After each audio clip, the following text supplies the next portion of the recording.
రోజుకు కనీసం 10 గంటల పాటు చదువుతూ 12 ఏళ్ళు చదివితే ఘనపాఠ్యం. అబ్బా. సంస్కృత భాష అన్న వెంటనే ఇదేదో బ్రాహ్మణుల భాష, అగ్రవర్ణాలకు చెందినటువంటి భాష. వేదం రాసుకున్నది చదవకూడదని నిషేధం. అవునా? భగవంతుడికి పేరు లేదు. అందుకే భారత రాజ్యాంగంలో ధర్మం అనే పదం లేకుండా రాశారు. మన దౌర్భాగ్యం ఏమంటే ఇంత అద్భుతమైనటువంటి విద్యకి ఆదరణ లేకపోవడం. మన జీవికకు పనికిరాని విద్య అది ఎంత మహావిద్య అయితే అంటే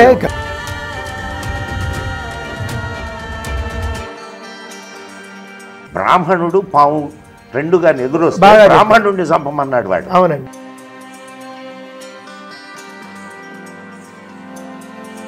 అంతే. నేను హిందువునని చెప్పుకునేదానికి సిగ్గుపడేవాళ్ళం.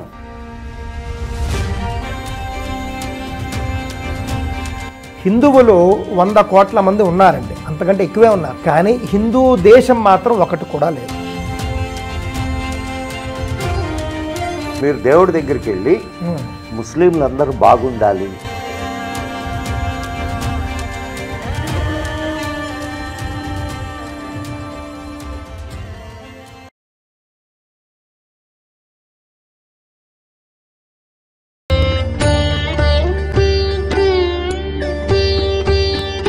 భక్తివన్ ప్రేక్షకులకు మదన్ గుప్తా నమస్కారం.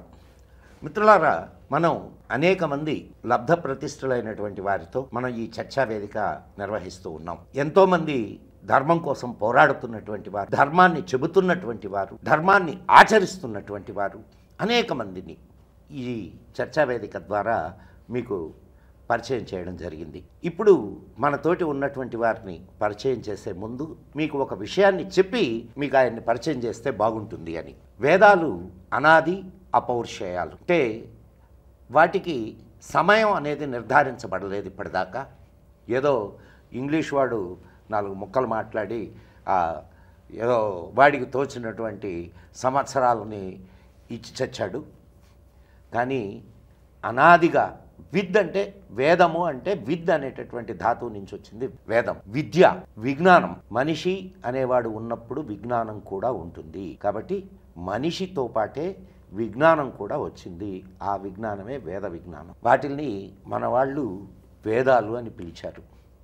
మన ఋషులు తమ ఆధ్యాత్మిక సాధనలో భగవంతుడు తమకు అంతర్లీనంగా పలికించినటువంటి వాణిని మనకు అందజేశారు. ఇవి ప్రత్యేకంగా శబ్ద ప్రధానమైనవి, శృతి ప్రధానమైనవి. ఒక్క విషయం బాగా ఆలోచన, ఎప్పుడో కొన్ని వేల సంవత్సరాల క్రితం మొదలైనటువంటి ఈ వేదాలు ఈరోజు మన దాకా వచ్చినయి అంటే దీని వెనుక ఎంత అద్భుతమైనటువంటి ప్రణాళిక, ఎంత అద్భుతమైనటువంటి వ్యవస్థ నిర్మాణం జరిగిందో దాన్ని ఆలోచించండి. మీరు ఒక్క వేదం చదవడానికి 7 సంవత్సరాలు పడుతుంది. అలా కొన్ని వేల మంది, దేశవ్యాప్తంగా లక్షల మంది వేదాన్ని అధ్యయనం చేయడానికి దానిపైన ఆదాయం ఉన్నా లేకపోయినా, కూడు పెట్టినా పెట్టకపోయినా, వాళ్ళు తిన్నా తినకపోయినా, ఇతర దేశస్థులు మన మీద దాడులు చేసినప్పుడు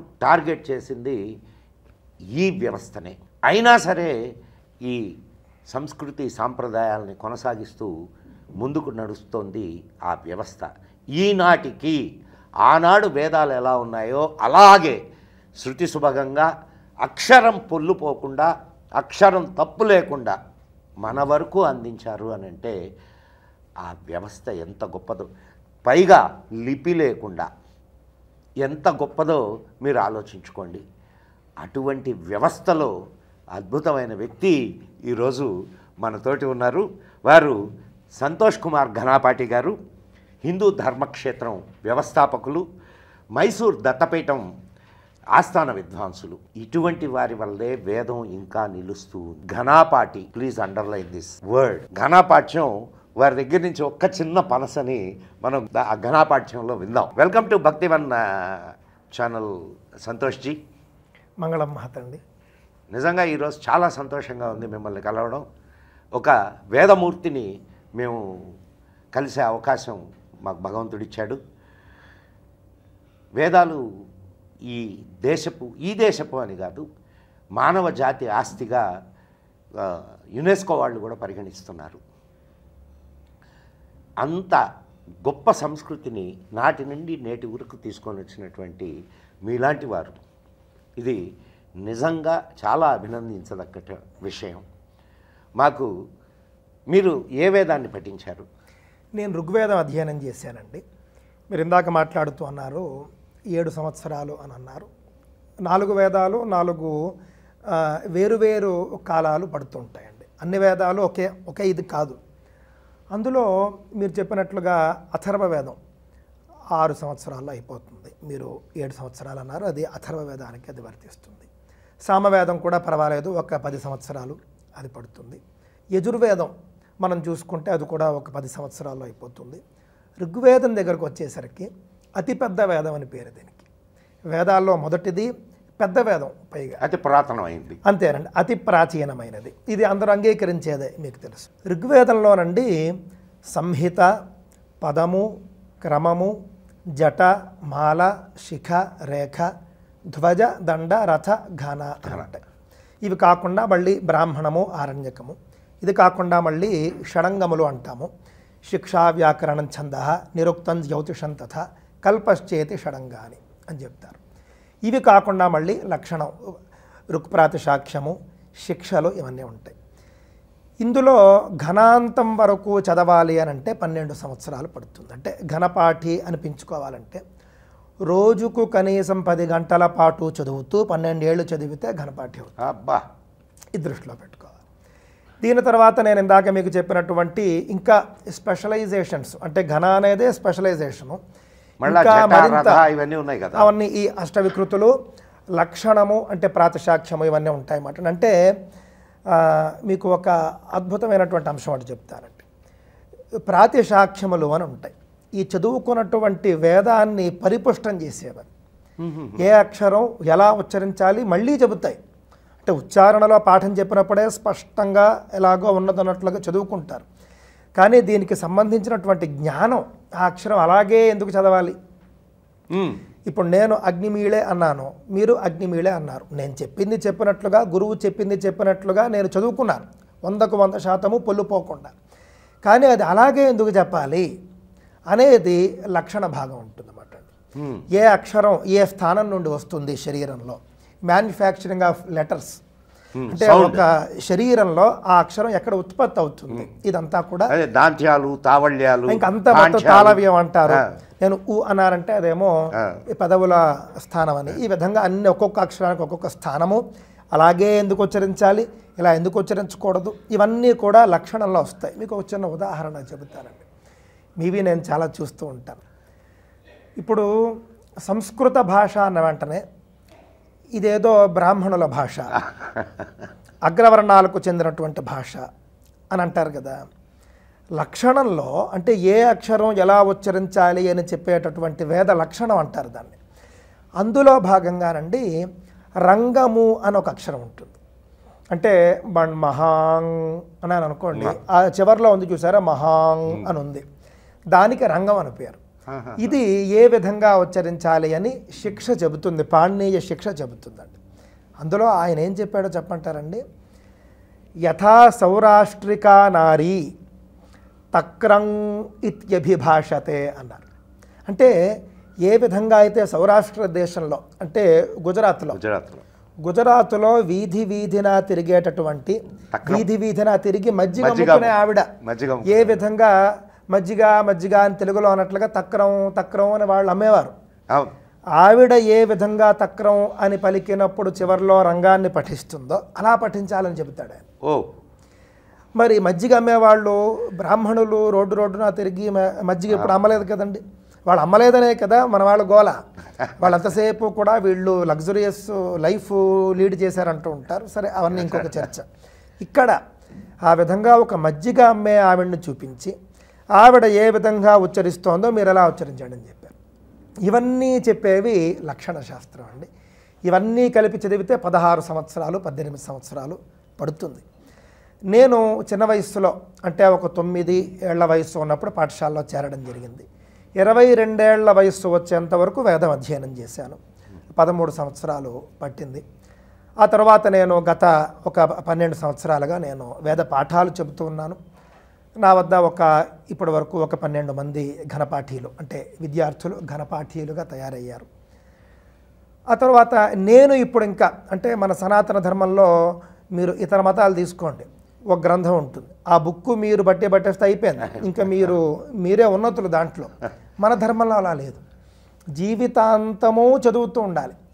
కావున నేను ఇప్పుడు పాఠాలు చెప్పుకుంటూ ధర్మ రక్షణ కోసం అని చెప్పి ధర్మాచరణతో పాటు ధర్మ ప్రచారం కూడా చేస్తూ శాస్త్రం కూడా చదువుకుంటూ ఉన్నా. అంటే తర్కశాస్త్రం అని, మీమాంసా శాస్త్రం అని షట్శాస్త్రాలు ఉంటాయి. ఆ విధంగా ఈ అధ్యయనం ఇంకొక 6 సంవత్సరాల పాటు జరుగుతుంది. ఈ విధంగా అధ్యయనం అనేది మన సనాతన ధర్మంలో దానికి ఒక ఎండ్ అనేది లేదు, జీవితాంతం మనం చదువుతూనే ఉంటాం. ఇప్పుడు మనిషి జీవితం ఎంతకాలం సంతోష్జీ, మనిషి జీవితమే చాలా చిన్నది, విజ్ఞానమా అనంతమైనటువంటిది. మనం ఎంత తీసుకోగలం అని అంటే మన కడుపు నిండినంత. అంతే అంతే, బాగా చెప్పారు. కానీ కడుపు నిండడం ఉండదు, అంటే నిజమైనటువంటి విద్యార్థికి కడుపు నిండదు. అలాగా ముందుకు వెళుతూనే ఉన్నాం. సరే, ఇదంతా ఎందుకు చెబుతున్నాం అంటే ఒక ప్రాథమిక ఘనపాఠిగా తయారవ్వాలి అని అంటే 12 సంవత్సరాలు పడుతుంది. దాన్ని మళ్ళీ సాంగోపాంగంగా అంటారు, షడంగాలు. ఆ విధంగా బ్రాహ్మణారంజకాలు ఇవన్నీ కలిపి ఒక 16-20 ఏళ్ళు పట్టిన ఆశ్చర్యపోనక్కర్లేదు. రాశి అంతటిది వేద రాశి. ఇప్పుడు బ్రాహ్మణాలు తీసుకుంటే 36 శాఖలేమో ఉండి ఇప్పుడు 6 శాఖలే లభిస్తున్నాయి ఋగ్వేదానికి. అంటే మొత్తం అండి ఋగ్వేదానికి మనం చూసుకుంటే కనుక 20 శాఖలండి, యజుర్వేదానికి 104, సామవేదానికి 1000 శాఖలని ఈ విధంగా ఉన్నాయి. నేడు ఋగ్వేదంలో ఒక శాఖే మిగిలి ఉంది. అవునా? అందరూ ఏమనుకుంటారు 2-3 శాఖ, ఏమీ లేదు, ఒకే శాఖ మిగిలి ఉంది. కేవలం శాఖల శాఖ మాత్రమే నేడు లభ్యమవుతున్నది. అందరూ భాష్కల శాఖ దొరుకుతోంది అంటున్నారు, అలా ఏమీ కనిపించలేదండి. ఇంకొకరేమో శాంఖాయన శాఖ అని ఉంటుంది, అది దొరుకుతోంది అంటున్నారు. ఈ సంహితనే కొంచెం అటు ఇటు చేసి ఆ శాఖ అని చెబుతున్నట్లుగా నాకు అనిపించింది. నేను చూసినంతలో ఇండోరు మొదలైనటువంటి ఊర్లు వెళ్ళినప్పుడు ఫలానా శాఖ పండితులు అన్నారు. అవునా మహానుభావులు, ఈ శాఖ అసలు లేదనుకుంటున్నాం మనం అంటే అని మన దగ్గరికి వెళ్ళి చూస్తే ఇదే పుస్తకం, కొంచెం అది వేరే విధంగా ఉంటుంది. సరే, మనం దాని గురించి మాట్లాడడం అనవసరం. కానీ ఒక శాఖే లభ్యమవుతోంది ఋగ్వేదంలో, అది శాఖల శాఖ. శాంఖాయన శాఖకు సంబంధించినటువంటి బ్రాహ్మణం పుస్తకం లభ్యమవుతోంది అన్నారండి. పుస్తకాలు అసలు లేనేలేవు కదా. అంటే ఇప్పుడు ఏదో తాజాగా 200 ఏళ్ల ప్రాచీనమో 100 ఏళ్ల ప్రాచీనం అచ్చు యంత్రాలు వచ్చిన తర్వాత వేసిన పుస్తకం లభ్యమవుతోంది అన్నారు. నా కళతో నేను చూడలేదు. కావున మనకి మీరు ఇందాక ఒక మాట అన్నారండి, నేను విభేదం అని కాదు కానీ నా అభిప్రాయం నేను చెబుతాను. లిపి లేకపోవడం కాదు, మనకు లిపి లేకపోవడం అనేది ఎప్పుడూ లేదు దేవనాగరికి. కాకపోతే వేదం రాసుకున్నది చదవకూడదని నిషేధం ఉంది. నేను లిపి లేదు, వేదాలకు లిపి లేదు అన్న కారణం ఏమిటంటే ఇక్కడ ఇప్పుడు వేదాలు శబ్ద ప్రమాణం. ఇప్పుడు ఒకే పదాన్ని మీరు ఒక శృతిలో పలికితే ఒక అర్థాన్ని ఇస్తుంది, ఇంకో శృతిలో. కాబట్టి ఇప్పటిదాకా లిపి తయారు చేయాల. అంటే మనకి ప్రాచీన కాలంలో ఏంటంటే విద్య అనేది పుస్తకం ద్వారా చదవడం నిషేధంగా ఉండేది. అంటే నా పాయింట్ ఒకసారి అందరూ ప్రేక్షకులు తమరు ఇప్పుడు గీతి శీఘ్రీ శరఃకంపి తథా లిఖిత పాఠక అనే ఒక విధి నిషేధాలు ఉన్నాయి. వేదం చదివిన వాళ్ళు ఏ విధంగా చెప్పాలి అని. దాంట్లో ముఖ్యమైన నిషేధం ఏమిటట, రాసినది చూసి చదవకూడదు అని ఉంది. అంటే రాసినది చదవకూడదు అని నిషేధం ఉంది అని అంటే వ్రాయడం ఉంది అని. ఇప్పుడు పుస్తకేషు చ యా విద్య పరహస్తేషు యా ధనం అని అన్నారు. పుస్తకాల్లో ఉన్నటువంటి విద్య, ఇతరుల చేతిలో ఉన్నటువంటి డబ్బు సమయానికి ఉపయోగపడదు అని అర్థం.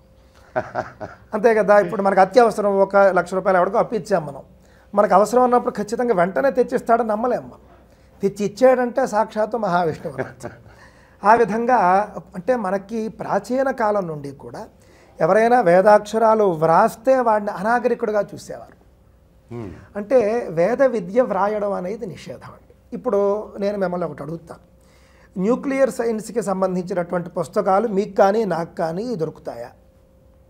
ఒకవేళ ఇప్పుడు నాకు కావాలి ఏమంటే మొత్తం అణు రహస్యాలు ఉన్నటువంటి ఒక పుస్తకాన్ని నాకు మీరు తెచ్చివ్వండి అని అంటే కనుక ఎవరైతే ఆ సైన్స్ నేర్చుకోవడానికి యూనివర్సిటీలో చేరతాడో ఆథరైజ్డ్ స్టూడెంట్స్కి లభ్యమవుతాయి అవి, అంతే అంతే నాకు తెలిసి. అంతేకాని మనకు మార్కెట్లో దొరకవు. అంటే ఒకవేళ మీరు ఆ పుస్తకాలు కావాలి అని అంటే మార్కెట్లో దొరుకుతాయి, ఆన్లైన్లో దొరుకుతాయి, ఆన్లైన్లో ఉన్నాయి. ఉన్నాయి. ఇప్పుడు దొరకమని కాదు, అంటే మన వాళ్ళ అన్ని సబ్జెక్టులు తెలుసుకోలేరు కదా. అంటే మన వాళ్ళ ఉద్దేశం ఏంటంటే విద్య అనేది అనర్హులకు అందకూడదు అనేది మన వాళ్ళ ఉద్దేశం. ఇప్పుడు మీరు చెప్తూ ఉంటే నాకు అర్థమవుతోంది, ఈ పుస్తకాలు ఇలా దొరకడం వల్లనే కొంతమంది ఉగ్రవాదులు కూడా ఉపయోగించుకుంటారు. ఖచ్చితంగా ఏమండి, కానీ ఇప్పుడు లేకపోతే వాళ్ళకి ఆ సైన్స్ ఆ టెక్నాలజీ ఎందుకు వస్తుంది? దానివల్లనే ఉగ్రవాదులు కూడా ఈ సైన్స్ వాడుకుంటున్నారు.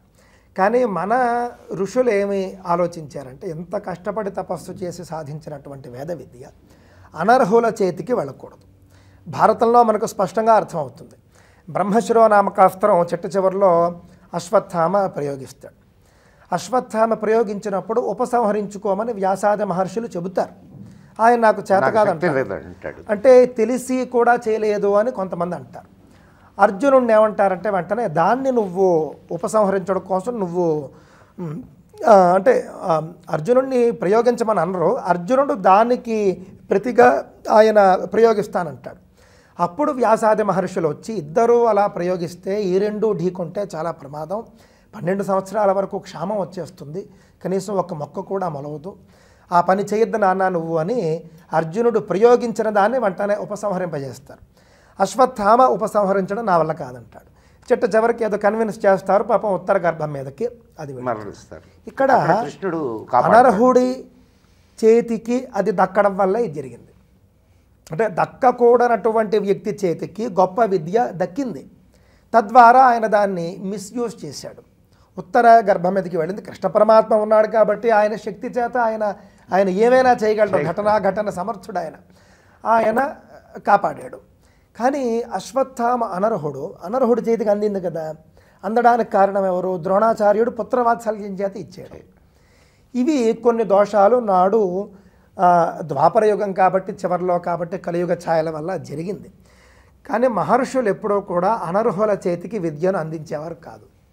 ఏమండి, అదే విషయంలో కదా పరశురాముడు మన కర్ణుడికి ఇచ్చేటటువంటి శాపం కానీ అంతే కదండి. ఆయన ఏదో కులం అని ఆయన కాదనలేదు, కులం కాదు ఆయనని అంటే కర్ణుడికి సంబంధించినటువంటి అవగాహనలు అక్కడ అన్నీ కూడా మనం చూసుకోవాలి. అంతే మెంటాలిటీ. ఇక్కడ ఏది ఏమైనప్పటికీ కూడా లిపి మనకు ప్రాచీనంగా ఉన్నప్పటికీ రాసినవి చదవద్దు అనేది నిషేధం ఉన్నది, ఇది దృష్టిలో పెట్టుకోవాలి.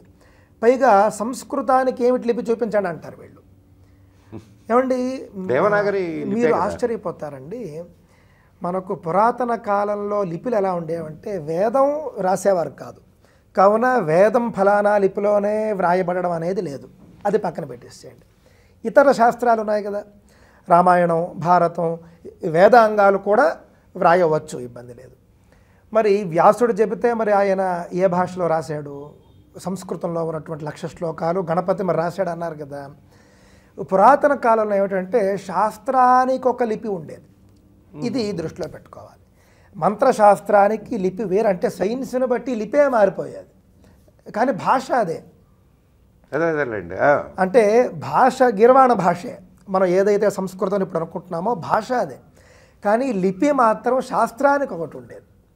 మంత్రశాస్త్రం అయితే వేరు, తంత్రశాస్త్రం అయితే వేరు, ప్రయోగం అయితే వేరు, స్మృతులైతే వేరు.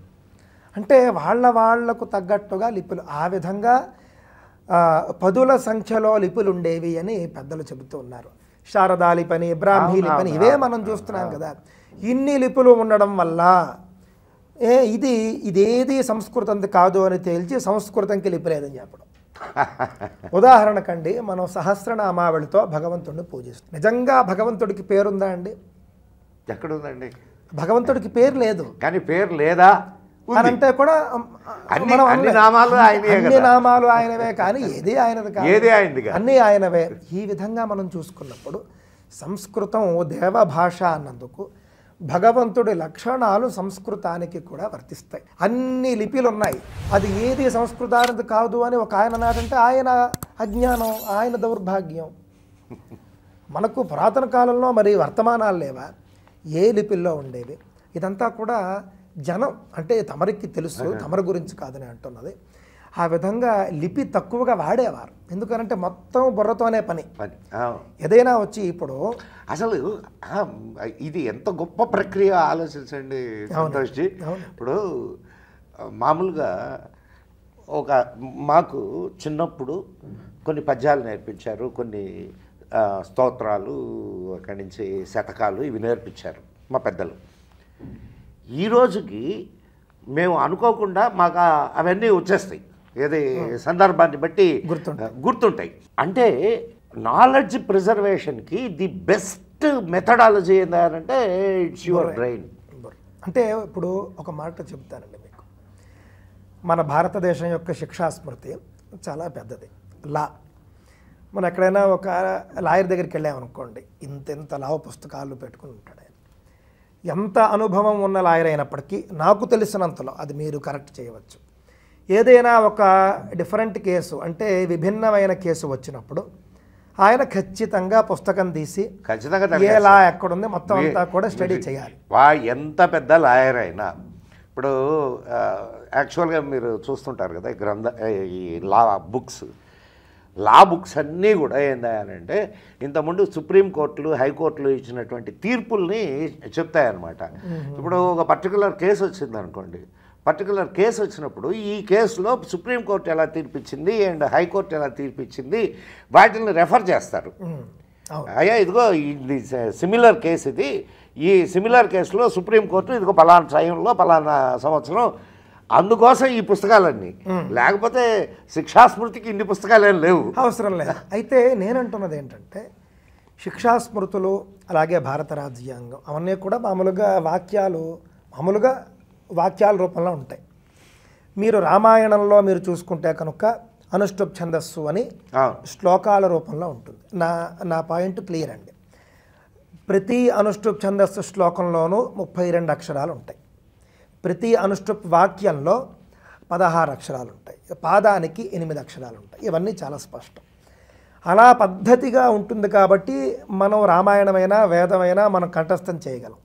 అంతే కదా, అంటే ఒక ఈయనగా ఒకే పద్ధతి, గాయత్రి ఛందస్సు అంతే కదండి, గాయత్రి ఆది సప్త ఛందస్సు. అదే విధంగా లా అయిన ఐపీసీకి సంబంధించిన అక్కడ మీకు ఛందస్సే లేదు, అది అందుకు అది ఏంటంటే అవి చక్కగా పోనీ శ్లోక రూపంలోనే నేను అన్ను, ఏ భాషలో అయితే పోనీ ఐపీసీ ఇవన్నీ మీరు రాశారో అదే భాషలో ఉన్నటువంటి ఛందస్సులను ఉపయోగించుకొని చక్కగా పద్యాల రూపంలోనైనా మొత్తం అన్నీ ఉండి అవి వీళ్ళు కంఠస్థం చేసి అవి ఒకవేళ వాళ్ళందరికీ కంఠస్థంగా ఎల్లప్పుడూ ఉంటే వాళ్ళకి ఎంత ఉపయోగం అవుతుంది చెప్పండి. చాలా ఉపయోగం. అంటే వాళ్ళు మళ్ళీ వెతుక్కోవాల్సిన అవసరం ఉండదు. మీరు అంటే ఒక గొప్ప దీనిలోకి తీసుకెళ్ళారు. అట్లే ఉంటే ఇంత దౌర్భాగ్యం ఎందుకు దేశానికి? చిన్నతనం నుంచి మన సిస్టమ్ ఆఫ్ ఎడ్యుకేషన్ దాంట్లో ప్రధానంగా మన ఇంటలెక్చువల్ దీనికి ప్రాధాన్యతనిచ్చారు. అండ్ మెమరీ పవర్ని, ఇప్పుడు ఏకసంతాగ్రాహి అనేవాళ్ళు, ఆ ఏకసంతాగ్రాహ్యాన్ని ఎట్లా పెంచుకోవడానికి కావాల్సినటువంటి చిన్ననాటి నుంచి ఆ శిక్షణ ఇవన్నీ ఇచ్చేవాళ్ళు. నా దగ్గర భారత రాజ్యాంగం సంస్కృతం ఉందండి. అంటే భారత రాజ్యాంగాన్ని అన్ని భాషల్లోనూ తర్జుమా చేశారు, అన్ని భారతీయ భాషల్లోనూ. అందులో సంస్కృతం ఉంది నా దగ్గర, ఒకరెవరు పంపించారు. సంస్కృతంది చూస్తే నీట్గా అనుష్టుప్ ఛందస్సులో నేరుగా మంచి శ్లోకాల రూపంలో ఉందండి. నాకు అనిపించింది ఈ శ్లోకాల రూపంలో ఉన్నటువంటి భారత రాజ్యాంగాన్ని మనం కంఠస్థం చేయవచ్చు, కానీ ఒరిజినల్ భారత రాజ్యాంగం ఏదైతే ఉందో అది మరి ఆంగ్లంలోనో హిందీలోనో ఉంటుంది, మామూలు వాక్యాల రూపంలో. ఇప్పుడు ఇక్కడ ఇంకొక సమస్య ఉంది, అది మనం కంఠస్థం చేయలేము. కానీ ఇది కంఠస్థం చేయగలం. ఈ అధికరణాలు మనకు గుర్తుంటాయి. అనేది నా యొక్క మీకు ఇక్కడ ఇంకొక సమస్య ఉంది సంతోష్జీ, మీరు కరెక్టే. ఇప్పుడు ధర్మ అనే పదం there is no word in English. అవునండి. ధర్మ అనే పదానికి ఇంగ్లీష్లో సరి అయినటువంటి పదం లేదు. అవును. ఆత్మ సరి అయిన పదం లేదు. సాయుజ్యం. మీరు ఏ పదాన్ని వాడతారు అక్కడ? అవునండి. సంస్కృతంలో ధర్మాన్ని వాడతారు, అవును. ఇంగ్లీష్లో ఏ పదాన్ని వాడతారు? అందుకే భారత రాజ్యాంగంలో ధర్మం అనే పదం లేకుండా రాశారు. భారత రాజ్యాంగంలో ధర్మం లేదంటారా? అంటే ధర్మం అనే పదం లేదు. అదేలేండి, అదేలే. ఇప్పుడు పదమే లేకపోతే ధర్మం ఎక్కడ ఉంటుంది? అంటే చట్టము, న్యాయము ఈ పదాలేవి కూడా ధర్మం అనే పదానికి సమానార్థాలు కావు. ధర్మం అనేది చాలా ఉన్నతమైనది, ఉత్కృష్టమైనది.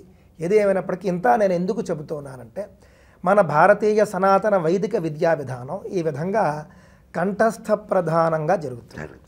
ఆ అవసరానికి కావాలి అని అంటే నోట్లో ఉండాలి. ఇప్పుడు మీకు అనేక శాస్త్రాలు మనకు వచ్చినాయి. నేను చాలా సైంటిఫిక్ బుక్స్, ఆయుర్వేదం కానివ్వండి, ఆయుర్వేదంలో చాలా ఇవన్నీ కూడా శ్లోకాల రూపంలోనే ఉంటాయి. అంతే కదండి. ఇప్పుడు కాలేజీలో బోధించేది కూడా అదే. ఈవెన్ మ్యాథమెటిక్స్ కూడా శ్లోకాల రూపంలోనే ఇచ్చారు. అంకానాం వామతో గతి అన్నది ఒక గణిత శాస్త్ర శ్లోకంలో ఒక పాదం. మీరు చూడండి, అంకానాం వామతో గతి అన్నారు. 8 అక్షరాలు. ఇది ఒక అనుష్ఠుప్ ఛందస్సులో ఒక పాదం. ఇది అంటే ఒక పావు భాగం. ఆ విధంగా మనది పూర్తి ఛందోబద్ధంగా ఉంటుంది, కంఠస్థ ప్రధానం. ఇప్పుడు ఉదాహరణకి మీరు అయ్యా కాస్త వేదాశీర్వచనం చేయండి అన్నారనుకోండి, నేను పుస్తకం తెచ్చుకోలేదండి, నేను ఎలా చేస్తానంటే ఎలా ఉంటుంది? కావున అలా మనకు కుదరదన్నమాట అండి. చక్కగా మనకి నోట్లో ఉంటుంది కాబట్టి అయ్యా మీరు రండి కూర్చోండి, అక్షతలు తీసుకోవడం, చక్కగా మనం ఆశీర్వచనం చేసేస్తాం. పూర్వకాలంలో కూడా రాజులు ఉన్నప్పుడు పండితుల్ని పక్కన పెట్టుకునేవారు.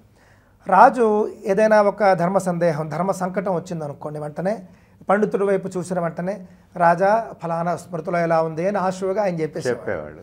ఆ విధంగా పాలన కూడా చాలా అద్భుతంగా ఉండేది. ఈ విధమైనటువంటి విద్యా విధానంలో కంఠస్థ ప్రధానంగా 12 ఏళ్ళు అధ్యయనం చేసి ఆ తర్వాత ఇంకా అధ్యయనం చేస్తూ ఇప్పటికీ కూడా అంటే 12 ఏళ్ళుగా అధ్యాపనంలో ఉన్నప్పటికీ అధ్యాపనము అవుతూ ఉన్నది, అధ్యయనం కూడా అవుతూ ఉన్నదండి. మీరు ఇందాక అన్నట్లుగా 34 ఏళ్ల వయస్సు నాది. జీవితాంతము అధ్యయనము, అధ్యాపనం ఈ రెండూ కూడా చేస్తూ ఉండాలనేది నా యొక్క. అది ఇప్పుడు అదొక గొప్ప వరం అండి, అదృష్టం. ఇప్పుడు అయితే మన దౌర్భాగ్యం ఏమంటే ఇంత అద్భుతమైనటువంటి విద్యకి ఆదరణ లేకపోవడం. మీకు ఇంకో మాట చెప్తాను, అద్భుతమైన విద్య అన్నారు చూసారా. మీరు కాలేజీలో కానీ స్కూల్లో కానీ మార్క్స్ సిస్టమ్ ఉంటుంది. అంటే ఇన్ని మార్కులు వస్తేనే నువ్వు పాస్ అనేటటువంటిది ఉంటుంది. 35 నుండి నాకు తెలిసి 35 పాస్ మార్కు నుండి ఉంటుంది అనుకుంటా నాకు తెలిసి. అయ్యో మా టైంలో మీకు ఒక చిన్న ఇది చెప్తానండి. జయాంధ్ర మూమెంట్ 1973 ఆ టైంలో ఎవరు స్కూళ్ళకు బాగాలేదు. అంతగా ప్రభుత్వం ఏం చేసిందంటే 35 మార్కులని 30 మార్కులకు తగ్గించింది. అలా కూడా ఉంటుంది చూసారా. అంటే కొన్ని ప్రత్యేక పరిస్థితుల్లో 1 మార్కు కూడా ఇవ్వడం నేను చూశాను. అక్కడెక్కడ కాకినాడలో ప్రత్యేకమైనటువంటి రిజర్వేషన్ సందర్భంలో ఆ కోటాలో ఎవరికి అన్ని మార్కులు కూడా రాలేదు. మరి రానప్పుడు ఏం చేస్తారు, అప్పుడు కొంచెం దాన్ని అంటే పర్సంటేజే తగ్గించేసి ఇంత ఉంటే చాలు అని పెట్టుకున్నారు. సరే ఏది ఏమైనప్పటికీ 35, 55 ఈ విధంగా పాస్ మార్కులు ఉంటాయి. కానీ వేద విద్య అనేది 100కు 100 మార్కులు వస్తేనే ఉత్తీర్ణులు అవుతారు. ఇది నేను చెప్పబోతున్నాను. మీరు ఏదైనా ఒక మంచి పరీక్షా పీఠాలు ఉంటాయండి, మంచి స్టాండర్డ్గా ఉండేవి, అక్కడికి వెళ్ళారనుకోండి, మొత్తం ఆమూలాగ్రం పరీక్ష చేస్తారు, పరీక్షాధికారులు ఉంటారు. మీరు ఒక చోట తప్పు చెబితే ఫెయిల్, మీరు అయిపోయారు. అంటే 100కు 99 మార్కులు వచ్చినా మీరు పాస్ కాదు. 100కు 100 మార్కులు వస్తేనే మీరు పాస్ అవుతారు వేదంలో. అలాంటి ఉత్కృష్టమైన అంటే ఇప్పుడు మనం ఒక హోమం చేస్తూ ఒక మంత్రం తప్పు చెబితే అలాగా మరి దానికి అపార్థం వస్తుంది కదా, వ్యతిరేక ఫలితం వస్తుంది కదా. అందువల్ల మన వాళ్ళు ఏం చేశారంటే నీకు 100కు 100 మార్కులు వస్తే నువ్వు పాస్, లేకపోతే లేదన్నారు. అలాంటి ఉత్కృష్టమైనటువంటి విద్యా విధానం అండి మనది. మీరు చెప్పినట్లుగా ఆదరణ లేదా అని అంటే కనుక ఆదరణ ఒకప్పుడు అసలు లేదు. ఆదరణ లేదు అని మీరు అన్నమాట వాస్తవం అండి. కాకపోతే ఒకప్పుడు అస్సలు ఆదరణ లేదు. ఒక కాలంలోనండి ఎంత దురదృష్టం దౌర్భాగ్యం అంటే వేదం చదువుకున్నటువంటి వేద పండితులు, నేను ఇంత కష్టపడి 16 ఏళ్ళు వేదం చదువుకుని నాకు తినడానికి అన్నం కూడా లేనటువంటి దయనీయ జీవితాన్ని నేను జీవిస్తూ ఉన్నాను, నా బిడ్డలకెందుకు ఈ కర్మ జీవితం అని చెప్పి పిల్లలను వేదం చదివించని సందర్భాలు ఉన్నాయి. అవునండి. మహాపండితులైన వాళ్ళు ఆ కాలం వాళ్ళు 60లు 70ల వాళ్ళు వాళ్ళ పిల్లల్ని వేదం చదివించలేదండి. అంటే వాళ్ళ గ్యారంటీ లేదు. అంతే కదండి. ఇప్పుడు మన జీవికకు పనికిరాని విద్య అది ఎంత మహావిద్య అయితే అంటే కనీసం నోట్లో 4 వేళ్ళు వెళ్ళాలి కదా. కంచి పరమాచార్య స్వామి వారి కాలంలో ఈ దయనీయ స్థితి ఉన్నదండి. వారు వీళ్ళని చూసి చలించిపోయి వేద పండితులు బ్రతకలేకపోతే ఇంకా ఎందుకు, ఇంకా మా పీఠాలు ఎందుకు అని చెప్పేసి వారు పాదయాత్ర చేశారు. చూసారా, వేద పరిరక్షణ కోసమే చేశారు పాదయాత్ర. వారు వేద పండితుల్ని ఉద్ధరించడం కోసమే చేశారు. వారు తిరిగిన ప్రతి చోట వారు ఇంతే చెప్పేవారు, వేదం వేద పండితులు, వేదం వేద పండితులు. వారి ప్రభావం చేతనే అదృష్టం ఏంటంటే వారు పాదయాత్ర చేసేటప్పుడు వారిని దర్శించుకునే భాగ్యం కలిగి. మీరు ఖచ్చితంగా మీది మహద్భాగ్యం అండి. ఎందుకంటే మేము చూడలేదు వారిని, ఎందుకంటే మాది వయస్సు కొంచెం. కావున వారు చేసిన 3 పాదయాత్రలు తీవ్రమైనటువంటి ప్రభావం చూపి చక్కగా వేదం యొక్క ప్రాముఖ్యతను అర్థం చేసుకున్నారు భారతీయులు. వేద పండితుల గొప్పదనాన్ని అర్థం చేసుకున్నారు. విష బీజాలు నాటేటటువంటి నాస్తిక ద్రావిడవాదం పేరిట రామస్వామి పెరియారు, తండ్రి పెరియారు అంటారు వాళ్ళు. ఆ రోజుల్లోనే ఉన్నాడు ఆయన, పెరియార్ రామస్వామి నాయకర్ అంటాడు ఆయన. పరమాచార్య రోజుల్లో ఉన్నాడు అతను. అవునండి. ఉన్నప్పటికీ కూడా ఆ ప్రభావం కంటే పరమాచార్య ప్రభావమే ఎక్కువ తమిళనాడు మీద కూడా. అవునండి. ఇది మనం దృష్టిలో పెట్టుకోవాలి. పరమాచార్యుల వారు లేకపోతే అంటే ఇది ఒక ఊహ, అంతేనండి, అసలు మొత్తం తమిళనాడు ధ్వంసం అయిపోయి ఉండేది. ఆయన తపశ్శక్తి కూడా నిజం. ఆయన పరిశ్రమ, ఆయన తపశ్శక్తితో కాపాడారు పరమాచార్యులు. లేకపోతే ప్రతి హిందువుకు పెరియార్ రామస్వామి నాయకర్ లాంటి దౌర్భాగ్యులు మొత్తం జాతిని చెడగొట్టారండి. అంతేనండి. అసలు దేశాన్ని విడదీయడానికి లేఖలు రాసినటువంటి దుర్మార్గులు. మీరు గూగుల్లో వెతికితే మీకు కనిపిస్తుందండి పెరియార్ రామస్వామి. అసలు పెరియార్ అనే పేరు అనవసరం, పెరియార్ అనే కరెక్ట్. అతను ఏం చేశాడంటే పందికి యజ్ఞోపవీతం వేసి వాళ్ళు పోస్టర్లు అంటిస్తుండేవారు. అంటే బ్రాహ్మణుల్ని అవమానించడం. అయ్యో, వాడు అన్నటువంటి మాటలు అన్నీ ఇన్ని కాదు. బ్రాహ్మణుడు పాము రెండుగా ఎదురొస్తే బ్రాహ్మణుడిని చంపమన్నాడు వాడు. అవునండి, అవును. వాడు అసలు ముందు బ్రాహ్మణుడిని పరమాచార్య తలుచుకున్నటువంటి నోటితో ఇట్లాంటి దౌర్భాగ్యుడిని తలుచుకోవడం అంటే అతను అంత దారుణాలు చేసిన పరమాచార్య వారి ఒక దివ్య శక్తి చేత, వారి ప్రభావం చేత తమిళనాడు రక్షింపబడింది, భారతదేశం రక్షింపబడింది, హైందవ జాతి రక్షింపబడింది. వారి వల్ల వేద పండితులకు ఆదరణ మళ్ళీ పెరగడం మొదలైంది. గత కొంతకాలంగా మాత్రం అండి హిందుత్వవాదం, జాతీయవాదం భారతదేశంలో ఎక్కువగా ఉండడంతో చాలా అద్భుతంగా మరింత పెరుగుతోంది తప్ప తగ్గటం లేదు. ఒకటి సంతోష్ గారు, జాతీయవాదము సంస్కృతి ఈ రెండు వేరు కావు. సంస్కృతి అనేది ఒక భాగం జాతీయవాదంలో. ఇప్పుడు ఒక జాతీయవాదం అంటే జాతికి సంబంధించినటువంటి వాదం. ఆ జాతికి సంస్కృతి లేకపోతే ఆ జాతి ఎక్కడ నిలబడుద్ది? మీకు నేను ఒక మాట చెప్తానండి.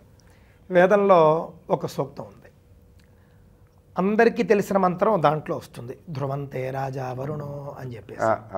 ఇది రాజ్యాభిషేక మంత్రం అండి. అంటే ఒక రాజును పట్టాభిషిక్తుణ్ణి చేసినప్పుడు చెప్పే మంత్రం ఇది. ఇది వేదంలో ఉంది. ఇందులో రాష్ట్రం ధారయతాన్ ధ్రువం అంటాం. రాష్ట్రం అంటే దేశం అర్థం, లేదా రాజ్యం అనే అర్థం వస్తుంది. అంటే ఒక రాజ్యాభిషేకానికి సంబంధించినటువంటిది. నేటి రోజుల్లో చెప్పాలంటే ప్రమాణ స్వీకారం అనుకోండి.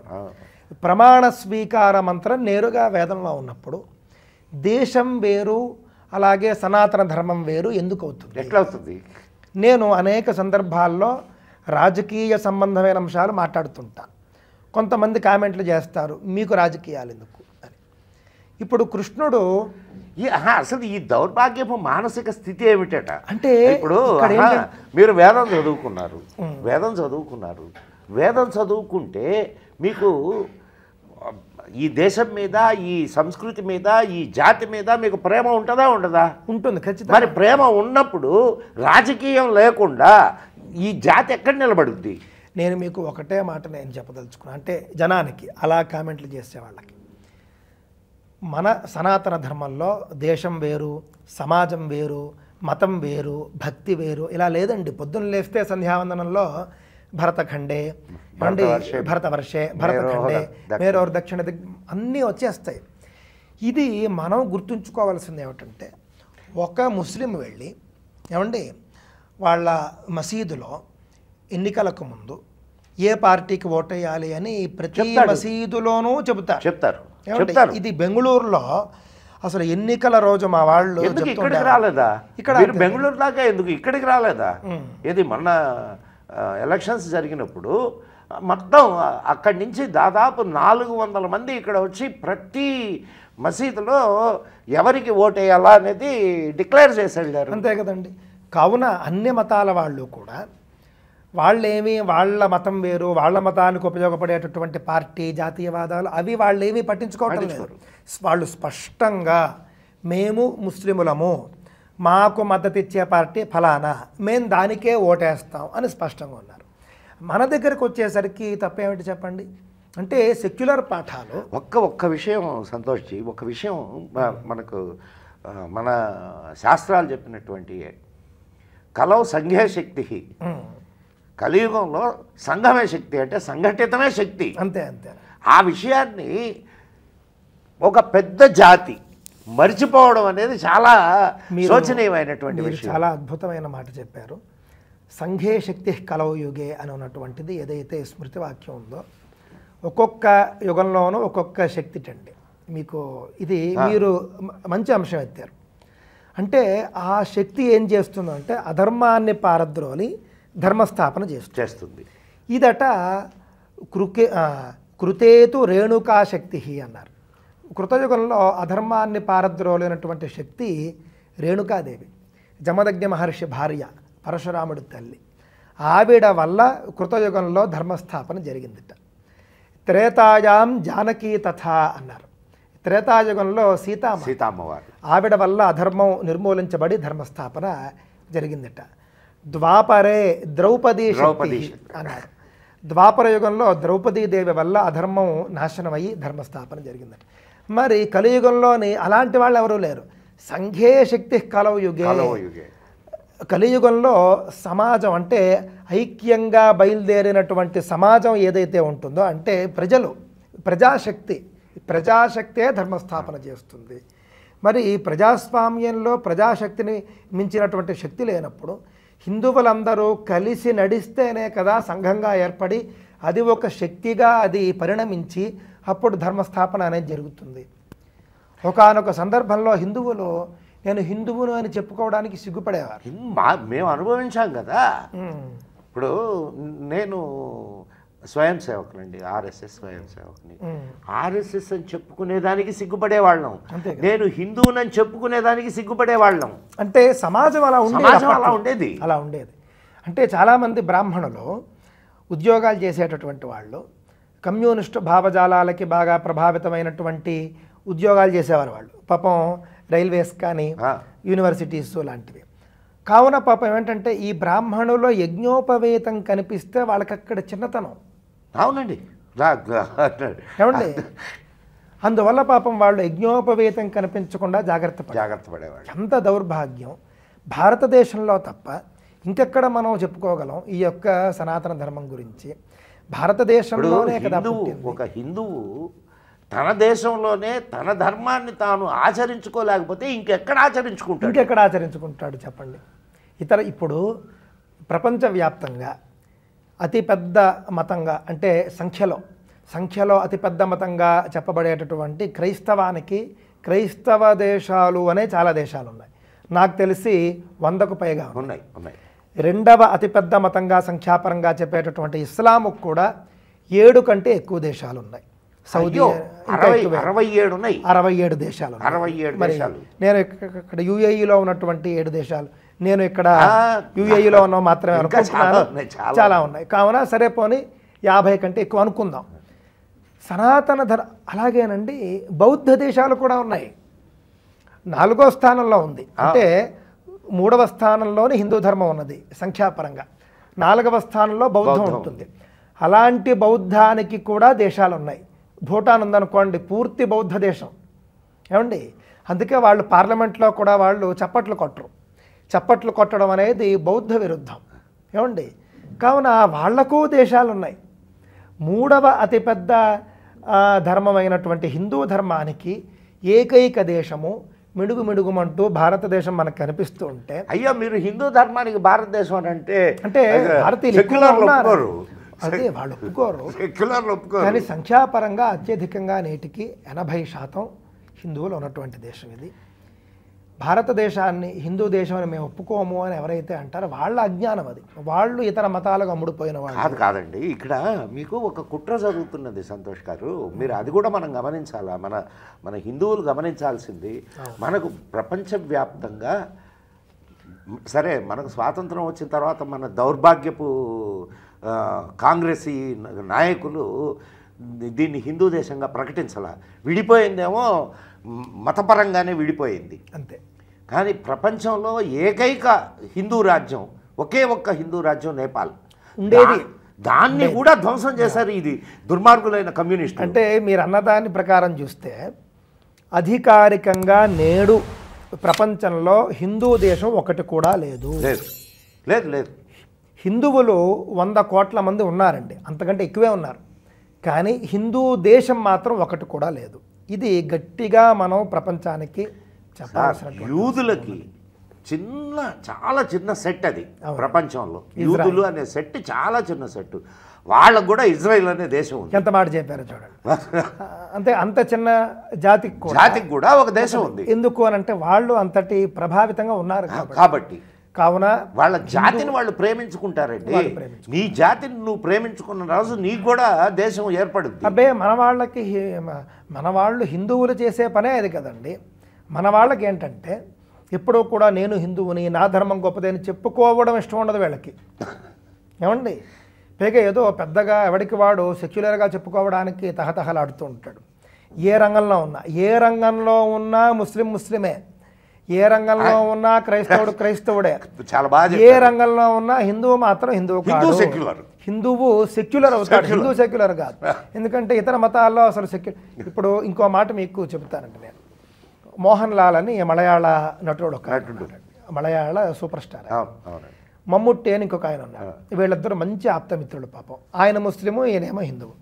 మమ్ముట్టికి ఒంట్లో బాగోకపోతే మొన్న మోహన్ లాల్ వెళ్ళి నా మిత్రుడికి ఒంట్లో బాగోలేదని చెప్పేసి ఏం చేశాడు, మిత్రుడి పేరిట శబరిమలలో పూజ చేయించాడు మోహన్ లాల్. మొత్తం కేరళలో ఉన్నటువంటి ముస్లిం సంఘాలన్నీ బయలుదేరి ఒక ముస్లిం పేరిట హిందూ దేవుడికి పూజ చేయిస్తావా నువ్వు? మోహన్ లాల్, నువ్వు చేసింది నేరం, ముస్లింలకు క్షమాపణ చెబుతావా లేదా అని చెప్పేసి బెదిరిస్తున్నారు మోహన్ లాల్ని. ఇప్పుడు మొత్తం కరెంట్ ఇష్యూ అదే. ఇప్పుడు శ్రేయస్సు కోరాడండి. ఇప్పుడు పాపం మమ్ముట్టి ఆయన ఇప్పుడు మీరు దేవుడి దగ్గరికి వెళ్ళి ముస్లింలందరూ బాగుండాలి అని ప్రార్థించకూడదు అనే చెబుతున్నాడు ఆయన. ఈ విషయాన్ని వాళ్ళు తెలియజేస్తున్నారు. అంతే కదండి. మీరు ఏమని ప్రార్థించాలంటే ముస్లింలందరూ నాశనం కావాలని ప్రార్థించాలి. మన వాళ్ళు అంటుంటారు, వాళ్ళని గురించి మనం చెప్పుకోవడం ఎందుకు, మన గురించి మనం చెప్పుకుంటే చాలా. కానీ వాళ్ళు చూస్తే మనల్ని గురించి తప్ప వాళ్ళ గురించి చెప్పుకోవడానికి ఏముండదు. మనల్ని గురించి విమర్శిస్తూనే మొదలు పెడతారు. మరి దీన్ని ఎట్లా మనం విజయాలా? మనం చెప్పుకోకూడదంటే ఎట్లా? నన్ను చాలామంది కామెంట్లు చేస్తారంటే, మీరు ఇతర మతాలను ఎందుకు విమర్శిస్తారు, మన దాంట్లో ఉన్న మంచి మాత్రం మీరు చెప్పండి చాలు, ఇతర మతాలని మనం విమర్శించాల్సిన అవసరం లేదు అంటూ ఉంటారు. మొట్టమొదటి విషయం అండి, శంకరాచార్యుల వారు మనందరికీ ఒక మార్గనిర్దేశకులు. వారు అవతరించినప్పుడు బాగా పాషండ మతాలు కొన్ని విజృంభించాయి బాగా, అంటే వైదికేతర మతాలు. వాటిని ఆయన ఏ విధంగా ఎదుర్కొన్నారు అని మనం ఒకసారి పరిశీలించి చూస్తే ఆయన సిద్ధాంతాన్ని ఆయన చెబుతూ ఆ పాషండ సిద్ధాంతాలని ఖండించేవారు నిర్ద్వంద్వంగా. ఆయన అంతా కూడా అప్పుడు భారతదేశంలో ఉన్నటువంటి వైదికేతర మతాల మీదే పోరాటము.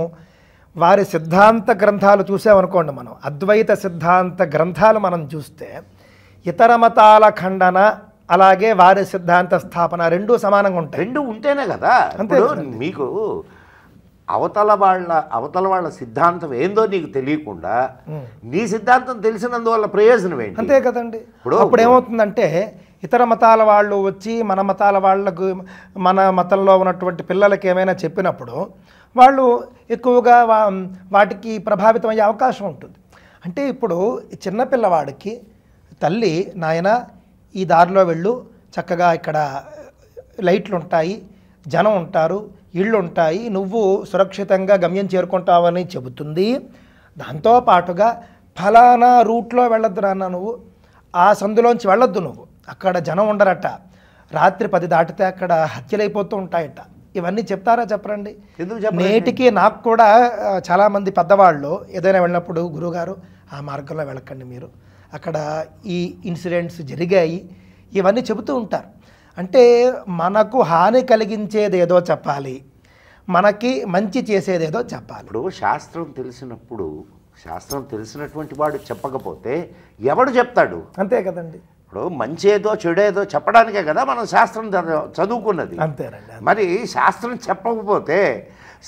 చదువుకున్నవాడు చెప్పకపోతే ఈ విషయాల్ని ఇంకెవరు చెప్తారు? కావున నా పద్ధతిలో ఇతర మతాల ఖండన ఉంటుంది, మన ధర్మానికి సంబంధించినటువంటి సిద్ధాంతాలు చెప్పడం ఉంటుంది. కానీ ఇతర మతాలని మనం ఖండించడం, వాళ్ళు మనల్ని విమర్శించినట్టు ఉండదు. మనం ఎప్పుడూ కూడా ఇతర మతాల దేవుళ్ళ జోలికి వెళ్ళం. వాళ్ళ దేవుళ్ళను వాళ్ళు ఏదో పూజించుకుంటారు, మనమేమి దూషించాం, వాళ్ళ ప్రవక్తల్ని దూషించాం. మనం మాట్లాడేది అంశం మీద మాట్లాడతాం. అంశం కాదండి. ఇక్కడ ఇప్పుడు దేవుళ్ళని దూషించాల్సిన అవసరం లేదు, ఎవరిని దూషించాల్సిన పని లేదు. కానీ దైవతత్వం ఒకటి ఉంటుంది కదా. మనం అనుకుంటున్నటువంటి ఈ పాషండ మతాల్లో దైవతత్వము మన భారతీయ సంస్కృతిలో లేదా మన వేద ప్రతిపాదితమైనటువంటి దైవతత్వం, ఈ రెండిటికి హస్తిమశకాంతర భేదం ఉన్నది. మరి ఆ భేదం తెలియకుండా మనం ఎట్లా అందువల్ల మనం ఖచ్చితంగా భేదాన్ని మనం ఎప్పుడు చెప్తాం. అది మనం భేదం చెప్పకపోతే ఎలాగా? అందరూ ఇదేమిటండి, వాళ్ళకు ఒక్కడే దేవుడట, మనకి ఎంతమంది దేవుళ్ళు ఏమిటి, ఇదంతా కూడా అనవసరంగా ఇతర మతస్థుల ప్రభావానికి లోనై మన వాళ్ళు మాట్లాడుతూ, మనకు ఉండేది ఒకటే దేవుడు రా బాబు, ఒకటే దేవుడు, మార్గాలు వేరు వేరు ఇది చెప్పేటటువంటిది. అద్వైతము, ద్వైతము, విశిష్టాద్వైతం అని ఉన్నాయి. 3 వేరు మార్గాలు, కానీ చూపించే గమ్యం ఒకటే. ఇది దృష్టిలో పెట్టుకోవాలి. అందరికీ మహావిష్ణువు పూజనీయుడే అవుతాడు, అందరికీ పరమశివుడు పూజ్యుడే అవుతాడు, కానీ వెళ్ళే మార్గాల్లో తేడా ఉంటుంది. గమ్యం ఒకటే అనేది అందరూ దృష్టిలో పెట్టుకోవాలి. మన దీంట్లో చెప్తాడు, రుచీనాం వైచిత్యాదృజు కుటిల నానాపద జుషాం నృణామేకో గమ్యస్త్వమసి పయసామర్ణవైవ. నదులు వక్రాలుగా కనిపించినా అవక్రాలుగా కనిపించినా చివరికి ఎలాగైతే సముద్రాన్ని చేరతాయో పూజా విధానాలు కూడా నిన్ను చేరే విధానాలు అవి వక్రాలుగా కనిపించినా అవక్రాలుగా కనిపించినా చివరికి చేరేది నిన్నే అని చెప్పి పుష్పదంతుడి స్తోత్రం ఇది. అవునండి. పైగా అండి సనాతన ధర్మానికి బలమే ఇది అని నేను నమ్ముతాను. ఖచ్చితంగా అండి. ఈ యొక్క విభిన్నతే సనాతన ధర్మాన్ని ఎంతకాలంగా అంతే కదండి. కేవలం ఒకటే అంటే కాదండి. ఒక తోట, అందమైన తోట ఉంది, అన్నీ ఒకే రకాల పూలు ఉన్నాయనుకోండి, ఏం అందం ఉంటుంది? అంతే. రకరకాల పూలు ఉంటేనే ఆ తోటకి అందం వస్తుంది. అంతేనండి. ఇప్పుడు సనాతన ధర్మంలోనండి సృష్టికర్త వేరు, సృష్టిని పాలించేవాడు వేరు, సృష్టిని లయం చేసేవాడు, అంతం చేసేవాడు వేరు. ఇతర ధర్మాల్లో ఏమిటంటే అంతా ఒకడైనా వాళ్ళు చెప్పుకుంటారు. అది సరే, అది నేను మాట్లాడను. కానీ సనాతన ధర్మంలో ఈ యొక్క విభిన్నత అనేది కార్యాన్ని బట్టి ఉంటుంది. కార్యం లేనప్పుడు దైవం ఒకటే. ఇప్పుడు ఇక్కడ ఫినామినాస్ అండి. ఇప్పుడు తత్వము, ఫినామినా మీన్ తత్వము. ఆ తత్వాల్ని మనం ఆరాధిస్తున్నాం. ఇప్పుడు మన ప్రత్యేకంగా హిందూ ధర్మం భావనా ప్రధానమైనటువంటి ధర్మం. అంతే. ధనం కావాలి అని అంటే ధనానికి అధిపతిని, ధనం ఉన్నవాడి దగ్గరికి వెళ్ళి బాబు ధనం ఇయ్యా అని అడగాల. అంతే అంతే అంతే కదా. ఇప్పుడు ఆ ఫినామినాని, లక్ష్మి అనే ఫినామినాని మనం ఆరాధించాలా. విద్య కావాలి, సరస్వతి అనే ఫినామినాన్ని నువ్వు ఆరాధించాలా. శక్తి కావాలి, పార్వతీదేవిని మనం గౌరిని దుర్గను ఆరాధించాలా. మరి నువ్వు ఇప్పుడు దేనికని ఇచ్చారు ఇచ్చారు. నీకు పర్టికులర్గా అది ఏది కావాలో. ఇదే సందర్భంలో నేను ఒక మాట చెబుతాను మీకు. మనం బాగా డబ్బున్న వాడి దగ్గరికి వెళ్తాం, మనకు 4 రూపాయలు ఇస్తాడని వెళ్తాం. విద్యావంతుడి దగ్గరికి వెళ్తాం, 4 ముక్కలు మనకి నేర్పిస్తాడు అని చెప్పేసి మనం వెళతాం. కానీ అండి సనాతన ధర్మంలో ఇంకోటి కూడా ఉంది. భగవంతుడి దగ్గరికి ఎందుకు వెళతామంటే దైవత్వం కోసం వెళతాం మనం. నువ్వు సంపన్నుడు కావాలంటే అంటే ఒక పేదవాడు సంపన్నుడు కావాలంటే సంపన్నుడిని ఆశ్రయించి సంపన్నుడు అవుతాడు. ఒక విద్య లేనివాడు విద్యావంతుడు అవ్వాలంటే విద్యావంతుడిని ఆశ్రయించి విద్యావంతుడు అవుతాడు. మరి దైవత్వం లేని మనిషి దేవుడు అవ్వాలంటే ఎవరిని ఆశ్రయించాలి? దైవాన్ని ఆశ్రయించాలి. సనాతన ధర్మంలో మాత్రమే దైవాన్ని ఆశ్రయించినటువంటి జీవికి దైవత్వాన్ని కూడా ఇస్తాడు. అందువల్ల జీవుడే దేవుడు అవుతాడు. ఇతర మతాల వాళ్ళకి ఏంటంటే ఎంతసేపు జీవుడు బానిస, జీవుడు అలా ఉంటాడంతే, దేవుడు అక్కడ ఉంటాడు. ఈ జీవుడు ఎప్పుడూ దేవుడు అవ్వడు, ఆ దేవుడు ఎప్పుడూ జీవుడుగా పుట్టాడు. అందుకే దేవుడు ఈ నెలలో పుట్టాడు. అంతే కదండి. అందుకే రాముడై పుట్టాడు, కృష్ణుడై పుట్టాడు, బుద్ధుడై పుట్టాడు. అనేక రకాల అవతారాలతో ఇప్పుడు తన అస్తిత్వాన్ని చాటుకున్నాడు. అవునండి, అవును భగవంతుడు. అందువల్ల ఏంటంటేనండి మనుషుల్ని, పీఠాధిపతుల్ని, స్వామీజీల్ని వీళ్ళను మనం దైవాంశగా భావించడం అనేది సనాతన ధర్మం అంగీకరిస్తుంది. ఏమండి? కానీ చాలామంది ఇంటర్వ్యూలు చేసేవాళ్ళు, అంటే మీరని కాదు, కొంతమంది మనుషులు కొంతమంది మేమే దేవుళ్ళం అని చెప్పుకుంటారండి అంటూ ఉంటారు. చెప్పుకోవడం కాదయ్యా, వేదం నుండి కూడా నేరుగా వాళ్ళకు ఆ యొక్క అద్వైత అహం బ్రహ్మాస్మి భావన చేత ఆ స్థాయికి వెళ్ళిన వాళ్ళు నేనే దైవం అనే భావనకు వెళ్ళడం అనేది సనాతన ధర్మంలో సిద్ధాంతం. అది ఇంత గొప్పదనం మీకు అంత. ఎందుకంటే ఋగ్వేదంలో దేవీ సూక్తం అని ఒకటి ఉంటుందండి. ఎంత గొప్ప విషయం అంటే ఈ దేవీ సూక్తం చండీ హోమంలో మనం బాగా ఉపయోగిస్తాం. ఒకసారి చెబుదురు. తప్పకుండానండి, చెబుతాను మీకు నేను. ఆ సూక్తానికి ద్రష్ట ఎవరో తెలుసునండి, ఒక మహిళా ఋషి. ఆవిడ పేరు వాక్ అంటారు, తండ్రి పేరు అంభృణ మహర్షి. గట్టిగా చెప్పండి. ఏమండి? స్త్రీలను అణగదొక్కారు, అదే కదా, వాళ్లకు విద్య లేదు అనే దౌర్భాగ్యులు ఇంకా ఈ దేశంలో ఉన్నారు. వాళ్ళకి చెప్పండి ఈ మాట. ఆవిడ పేరు వాగాంభృణి అనండి. బ్రహ్మచారిణి.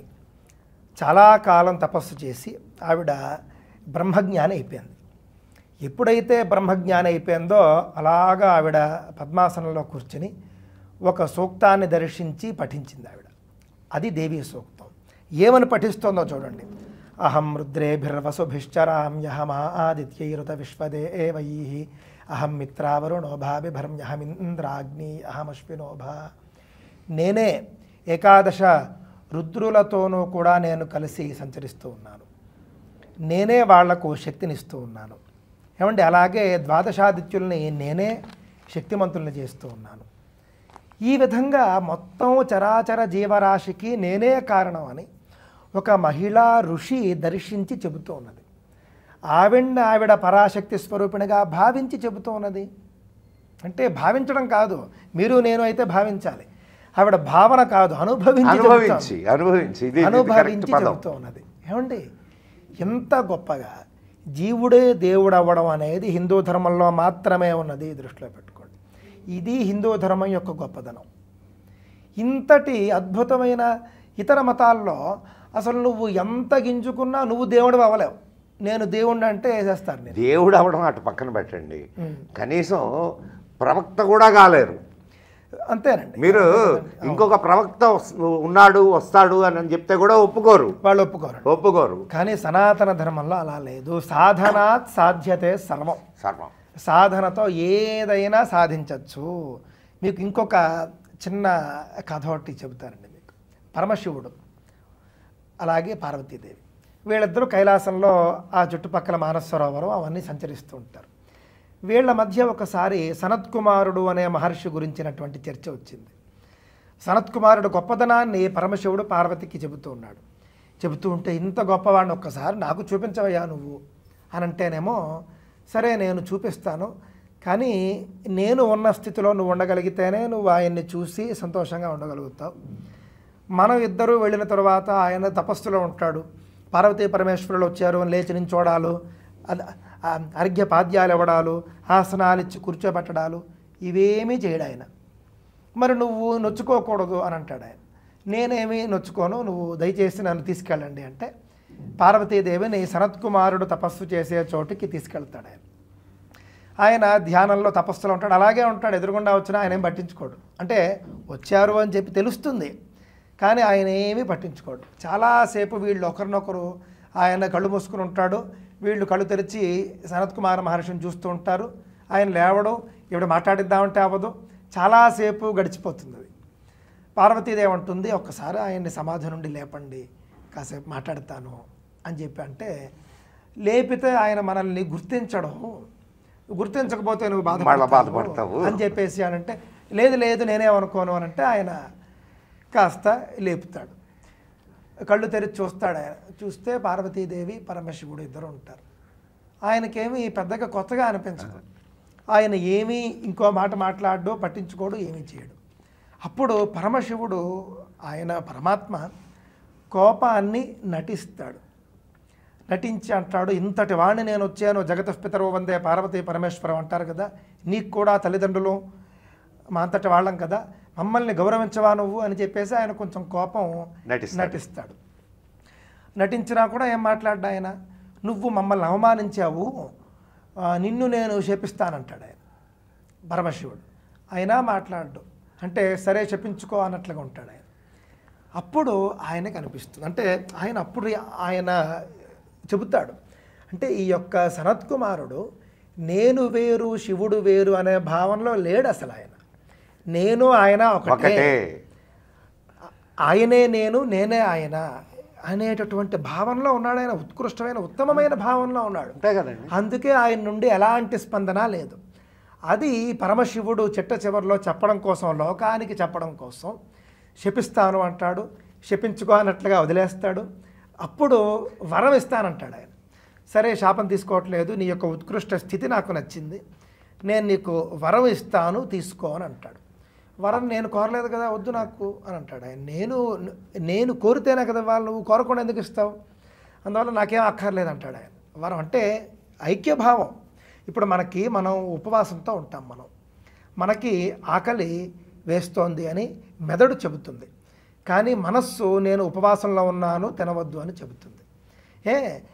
మెదడు కోరుకుండొచ్చు కాక నాకొద్దు ఆహారం ఇవాళ అని చెప్పి మనస్సు ఆత్మ మాట్లాడుతుంది.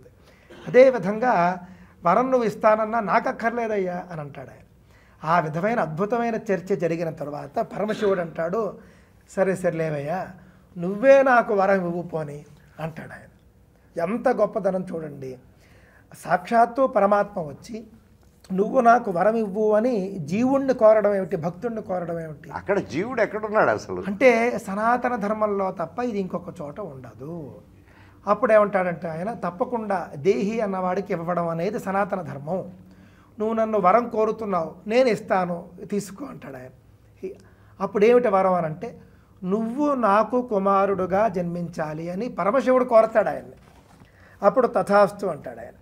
ఆయనే స్కందుడిగా జన్మించాడు, తర్వాత కుమారుడుగా జన్మించాడు. పార్వతీదేవి పాపం ఆయన అలా చూస్తూ, ఆయన గొప్పతనాన్ని చూస్తూ ఉండిపోతుంది. ఆవిడకి అసలు మాట్లాడబుద్ధి కాదు. అంటే ఆయన అప్పటికే ఆయన్ని ఒక గొప్ప కుమారుడుగా చూస్తుంది, తద్వారా ఆవిడేం మాట్లాడదు. పరమశివుడు మాత్రమే నాకు కుమారుడుగా జన్మించమని అడుగుతాడు. దాంతో వెంటనే పార్వతీదేవి వైపు చూసి, నువ్వొక్కడవే నన్ను కోరావు కాబట్టి నీకు మాత్రమే కుమారుడుగా జన్మిస్తాను, పార్వతీదేవికి నేను జన్మించను అంటాడు. అంటే ఈ దీంట్లో అంతరార్థాలు చాలా అద్భుతంగా ఉంటాయి. ఇది ఎందుకు చెబుతున్నానంటేనండి, పరమశివుడికి కూడా వరం ఇవ్వగలగడం అనేటటువంటిది సనాతన ధర్మంలో జీవుడిగా పుట్టి దేవుడిగా ఎదిగినటువంటి మహర్షికి సాధ్యం. ఇతర మతాల్లో ఇందాక మీరు అన్నారు కదా, కనీసం ప్రవక్తగా మారడం కుదరదు. ఇది సనాతన ధర్మం యొక్క గొప్పదనం అండి. సనాతన ధర్మం యొక్క గొప్పదనాన్ని తెలుసుకోవాలంటే కూడా సమయం సరిపోదు.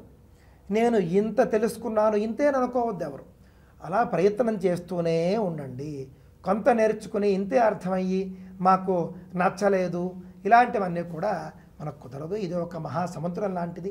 కొన్ని కోట్ల శ్లోకాలు ఉన్నాయి. నేను ఇందాక మీరు ఋగ్వేదం అన్నారు.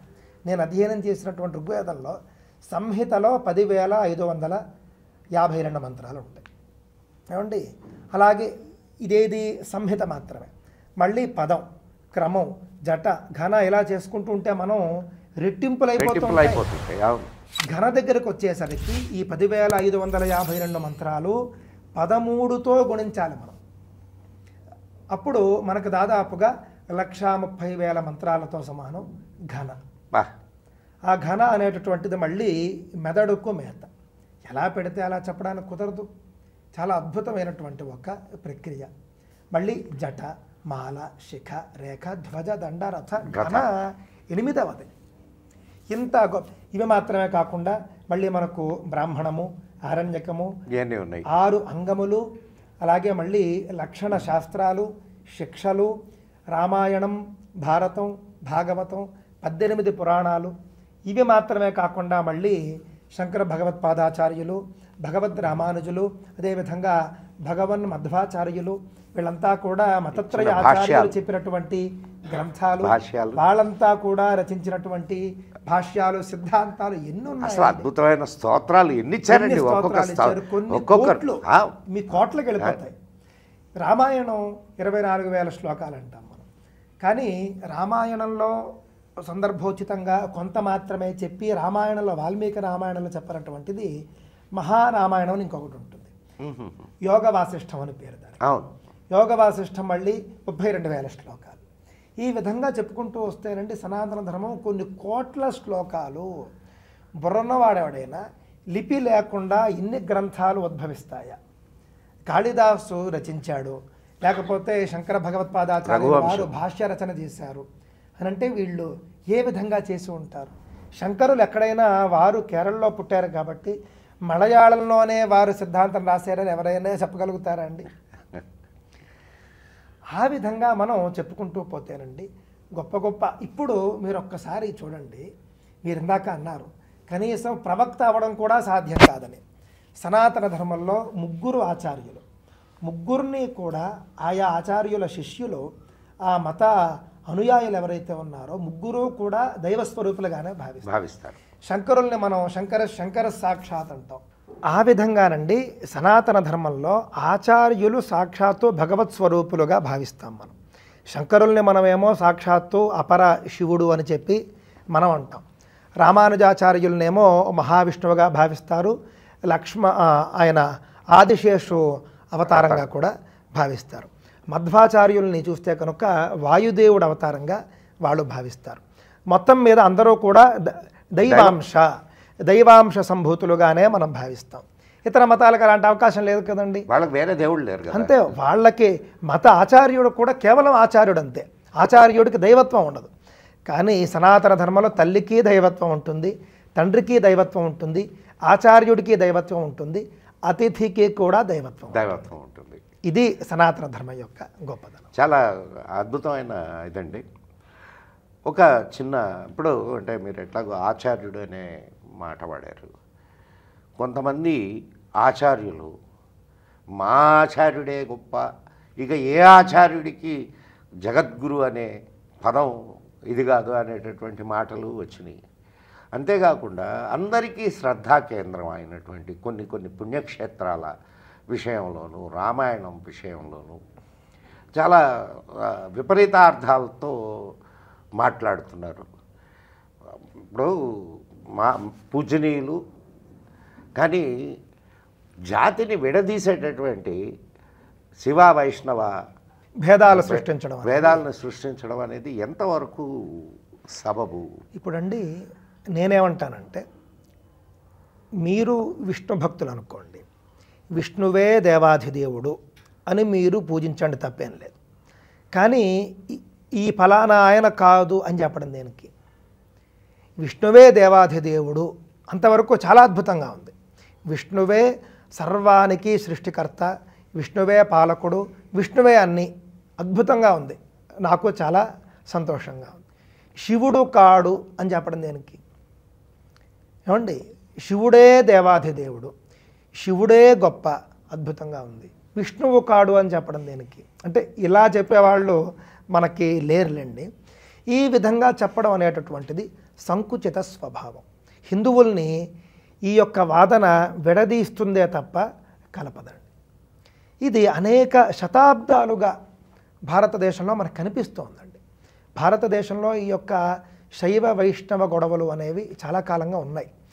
ఇది వేదం తెలియనటువంటి వ్యక్తులే చేస్తారు ఈ పని, అందులో సందేహమే లేదు. వేదం ఎప్పుడూ కూడా ఆ విధంగా దేవతల మధ్య భేదాన్ని చూపదండి. ఋగ్వేదంలో ఏకం సద్విప్రా బహుధా వదంతి అగ్నిం యమం మా ఆతరిష్వానం ఆహుహు అని ఉంటుంది.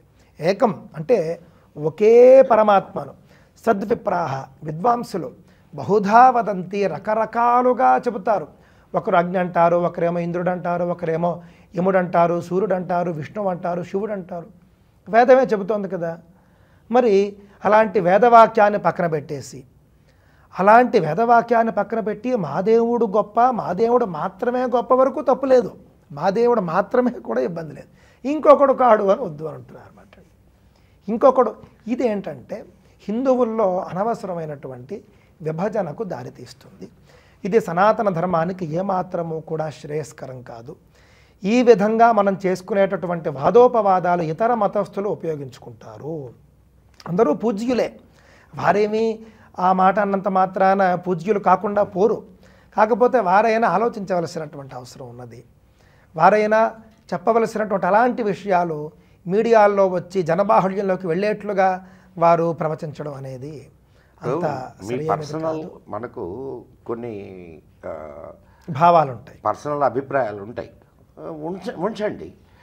కానీ అన్నిటినీ మనం ఇప్పుడు సమాజ శ్రేయస్సును కోరేటటువంటి వాళ్ళు సమాజాన్ని ఏకత్రితం చేయడానికి ప్రయత్నం చేయాలి, కానీ సమాజాన్ని విడదీయడానికి లేకపోతే పర్టికులర్గా ఏదో ఒక సెట్ని టార్గెట్ చేసి మాట్లాడడం, ఇది అంటే గుజ్జులైనటువంటి వారికి తగదు అని నా అభిప్రాయం. వారెవరైనా ఖచ్చితంగా ఆలోచించాలి.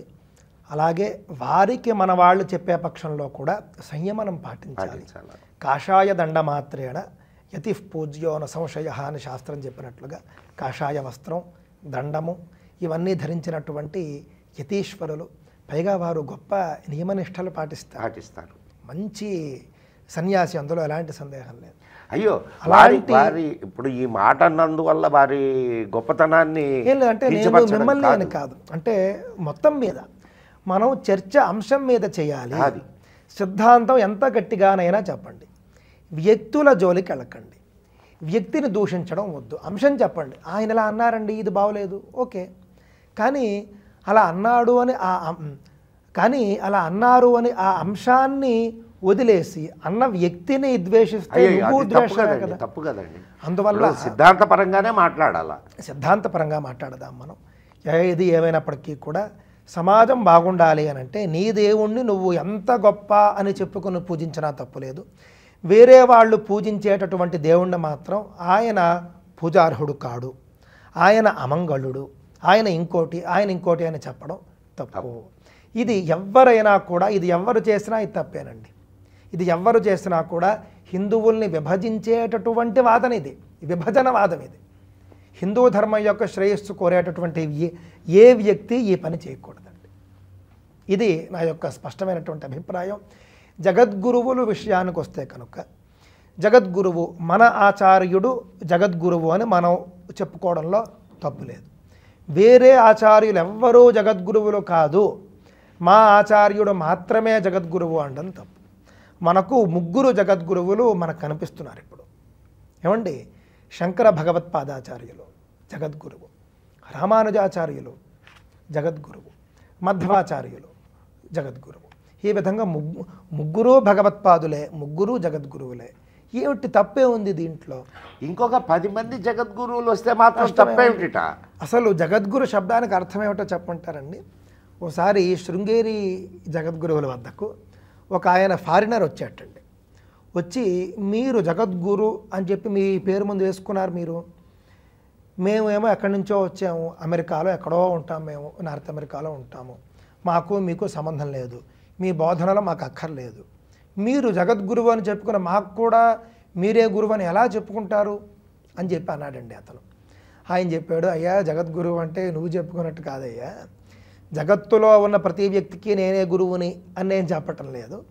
జగద్గురువు అనే అర్థానికి, జగద్గురువు అనే శబ్దానికి అర్థం ఏమిటంటే, జగత్తులో ఏ వ్యక్తి వచ్చి మమ్మల్ని ఆశ్రయించినా కూడా మేము వారికి ఉపదేశం చేస్తాము, ఆ స్థానంలో మేము ఉన్నాం. దానికి జగద్గురుత్వము అనేటటువంటిది అర్థం తప్ప, జగత్తులో ప్రతి వ్యక్తికి నేనే గురువుని, నువ్వు కోరుకున్నా కోరుకోకపోయినా నిర్బంధంగా నీకు నేనే గురువుని అని చెప్పి నేను తీసుకొచ్చి నేను చెప్పనయ్యా. ఎవ్వరు మమ్మల్ని ఆశ్రయించినా, మొత్తం చరాచర జగత్తులో ఏ జీవి ఆశ్రయించినా, ఏ మనిషి కాదు అక్కడ, ఏ జీవి ఆశ్రయించినా కూడా ఆ జీవికి నేను ఉపదేశిస్తాను అని చెప్పారు. కావున నష్టమే ఉంది చెప్పండి? ఈ మూడు మతాల్లో ఏ గురువులైనా కూడా ఎవరికైనా గురు అనే శబ్దానికి అంధకారాన్ని పోగొట్టడం, ఎవరు పోగొట్టేవాడు ఎవడైనా గురువు అంతే కదా. దాంట్లో ఎక్కువ జ్ఞానాన్ని సంపాదించుకొని అత్యున్నతమైనటువంటి పీఠంలో కూర్చొని ఆ జ్ఞానాన్ని వితరణ చేస్తున్నటువంటి వాళ్ళు జగద్గురువులే. అంతేనండి. రాగద్వేషాలకు అతీతంగా ఉండాలి. ఫలానా దేవుణ్ణి ద్వేషించడం అనేది అంటే వేద ప్రతిపాదితమైన దేవుడు, ఇది నేను అంటున్నది. ఇతర మతాలు వదిలేసేయండి. వేద ప్రతిపాదితమైనటువంటి శివుడు దృష్టిలో పెట్టుకోవాలి మనం. ఒక పన్నం అంటే ఒక చాప్టర్ పూర్తిగా శివుడిది ఉంటుందండి. రుద్రాధ్యాయం అంటారు యజుర్వేదంలో. ఋగ్వేదంలో చూస్తే అనేక సూక్తాలు శివుడి మీద ఉంటాయి. అలాంటి వేదం దాంట్లో ఆపాతాళ నభస్థలాంత అనే శ్లోకంలో కూడా మనకు కనిపిస్తుంది. కావున వేదంలో ప్రతిపాదించబడినటువంటి దేవుడు, వేదంలో పూజ్యుడుగా చెప్పబడినటువంటి దేవుడు శివుడు. అలాంటి శివుణ్ణి పూజ్యుడు కాదు అని చెబితే తప్పు, చెప్పడం నేరం నన్ను అడిగితే. అందువల్ల ఇలాంటివి ఎవరూ కూడా దయచేసి చేయకండి. పూజ్యులైనటువంటి ఆచార్యులు ఎల్లప్పుడూ కూడా పూజ్యులుగానే ఉంటారు, ఉండాలి. ఈ విధంగా చిన్న చిన్న ఇబ్బందులు వచ్చినప్పుడు సరిదిద్దుకుందాం, అందరూ కలిసి ముందుకు వెళదాం. చాలా చక్కటి చర్చ నడిచింది. చాలా విషయాలు మేము మా ప్రేక్షకులు తెలుసుకునేటటువంటి అవకాశాన్ని ఇచ్చారు. చివరిగా ఒక చిన్న విన్నపం. మీరు ఇందాక వేదాన్ని చదివే విధానాలు అంటే రథ, జట, మాల ఇవన్నీ, మీరు ఘనాపాఠి. అసలు ఈ ఘనాపాఠ్యం అంటే ఏమిటి? ఒక మామూలు శ్లోకం ఘనాపాఠ్యం అంటే అదే శ్లోకాన్ని ఘనాపాఠ్యంలో ఎట్లా ఇది చేస్తారు ఒకసారి వినిపిస్తే మా యాక్చువల్గా ఒక సిస్టమ్ ఇప్పుడు రన్ అవుతున్నదండి. దాన్ని న్యూరో లింగ్విస్టిక్ సిస్టమ్ అంటారు, న్యూరో లింగ్విస్టిక్ థెరపీ అంటున్నారు. ఏమిటంటే వాళ్ళు చెప్తున్నది ఏమిటంటే, ప్రతిరోజు ఒక 10 నిమిషాలు, ఉదయం ఒక 10 నిమిషాలు, సాయంత్రం ఒక 10 నిమిషాలు, మీకు అర్థమైనా కాకపోయినా, మీకు ఇష్టం ఉన్నా లేకపోయినా వేద పఠనం వినండి అంటున్నారు. ఎందుకనంటే న్యూరో లింగ్విస్టిక్ ఎఫెక్ట్, నర్వస్ మీద భాషాపరమైనటువంటి ఎఫెక్ట్ పడుతుంది. ఇప్పుడు మనం ఒక మంచి మాట మాట్లాడాము, మంచి మాట మాట్లాడితే స్పందన శరీరం రిసీవ్ చేసుకుంటుంది, స్పందన ఒకలా ఉంటుంది. అదే ఒక చెడు మాట మాట్లాడితే కూడా మనకు బాధేస్తుంది. సో ఇవన్నీ రిసీవ్ చేసుకుంటున్నట్టే, రిసీవ్ అండ్ ఇచ్చేయడమే కదా. అట్లనే వేదం వింటూ ఉండడం వల్ల మీ హృదయ గతి సరిపడుతుంది అని చెప్పి ఇప్పుడు చాలా హాస్పిటల్స్లో వేదం వినిపిస్తున్నారు పేషెంట్లకి.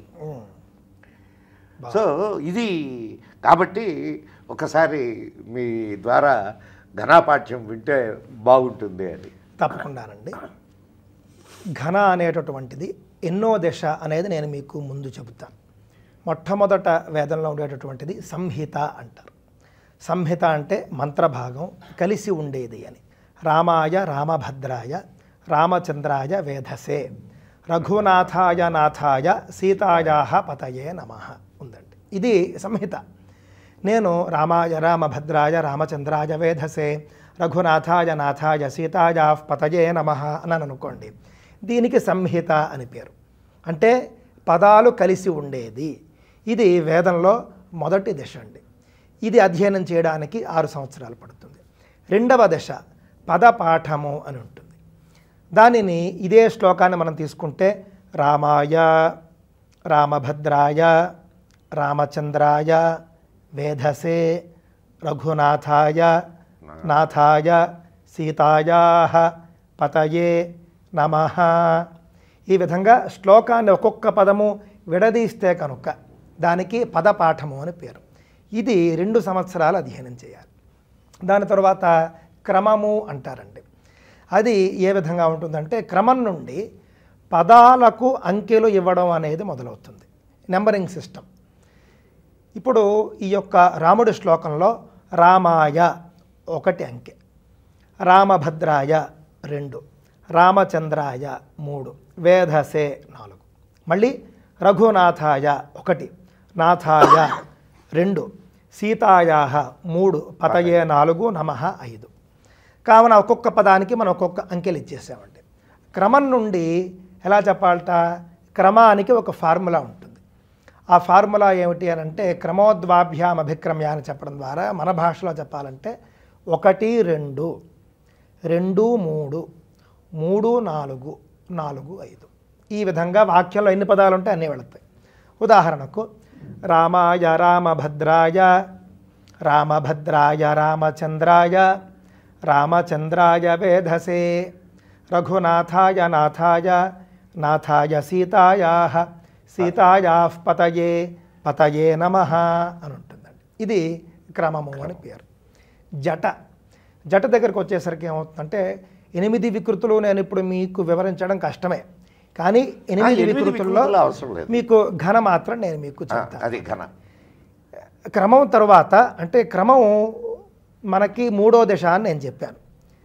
4వ దశ జట, 5 మాల, 6 శిఖ, 7 రేఖ, 8 ధ్వజ, ఏమండి 9 దండ, 10 రథ, 11 ఘన. అష్టవికృతుల్లో మాత్రం ఘన 8వది, చిట్ట చివరిది. ఇందులో ఘన ఏ విధంగా ఉంటుందో నేను మీకు చెబుతానండి. ఘనకు ఒక ఫార్ములా ఉంటుంది. ఆ ఫార్ములా 1 2 2 1 1 2 3 3 2 1 1 2 3. ఇది ఘనకు సంబంధించినటువంటి ఫార్ములా. ఇందాక క్రమంలో చెప్పారు కదా, వచ్చినట్లుగా ఆ అంకెలు దృష్టిలో పెట్టుకోవాలి. 1 2 3 అనేటటువంటిది ఉండాలన్నమాట అండి. అంటే ప్రతిసారి కూడా ఘనలో 3 పదాలు తీసుకుంటారు.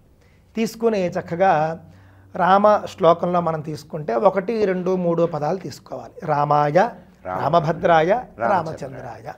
మనం చెబితే ఘన చెప్పి చూస్తే రామాయ రామభద్రాయ రామభద్రాయ రామాయ రామాయ రామభద్రాయ రామచంద్రాయ రామచంద్రాయ రామభద్రాయ రామాయ రామాయ రామభద్రాయ రామచంద్రాయ రామభద్రాయ రామచంద్రాయ రామచంద్రాయ రామభద్రాయ రామభద్రాయ రామచంద్రాయ వేధసే వేధసే రామచంద్రాయ రామభద్రాయ రామభద్రాయ రామచంద్రాయ వేధసే రామచంద్రాయ వేధసే వేధసే రామచంద్రాయ రామచంద్రాయ వేధసే రఘునాథాయ నాథాయ నాథాయ రఘునాథాయ రఘునాథాయ నాథాయ సీతాయాః సీతాయానాథాయ రఘునాథాయ రఘునాథాయ నాథాయ సీతాయాః నాథాయ సీతాయాః సీతాయానాథాయ నాథాయ సీతాయాః పతయే పతయే సీతాయానాథాయ నాథాయ సీతాయాః పతయే సీతాయాః పతయే పతయే సీతాయాః సీతాయాః పతయే నమో నమస్పతయే సీతాయాః సీతాయాః సీతాయాః పతయే నమః పతయే నమో నమస్పతయే పతయే నమః నమ ఇతి నమః అని చిట్ట చివరిలో చెబుతారు.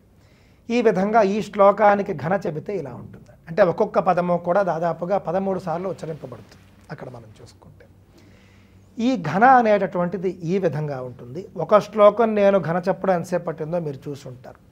ఈ విధంగా ఋగ్వేద సంహితలో ఉన్నటువంటి 10,552 మంత్రాలకు ఘన చెప్పవలసి ఉంటుంది.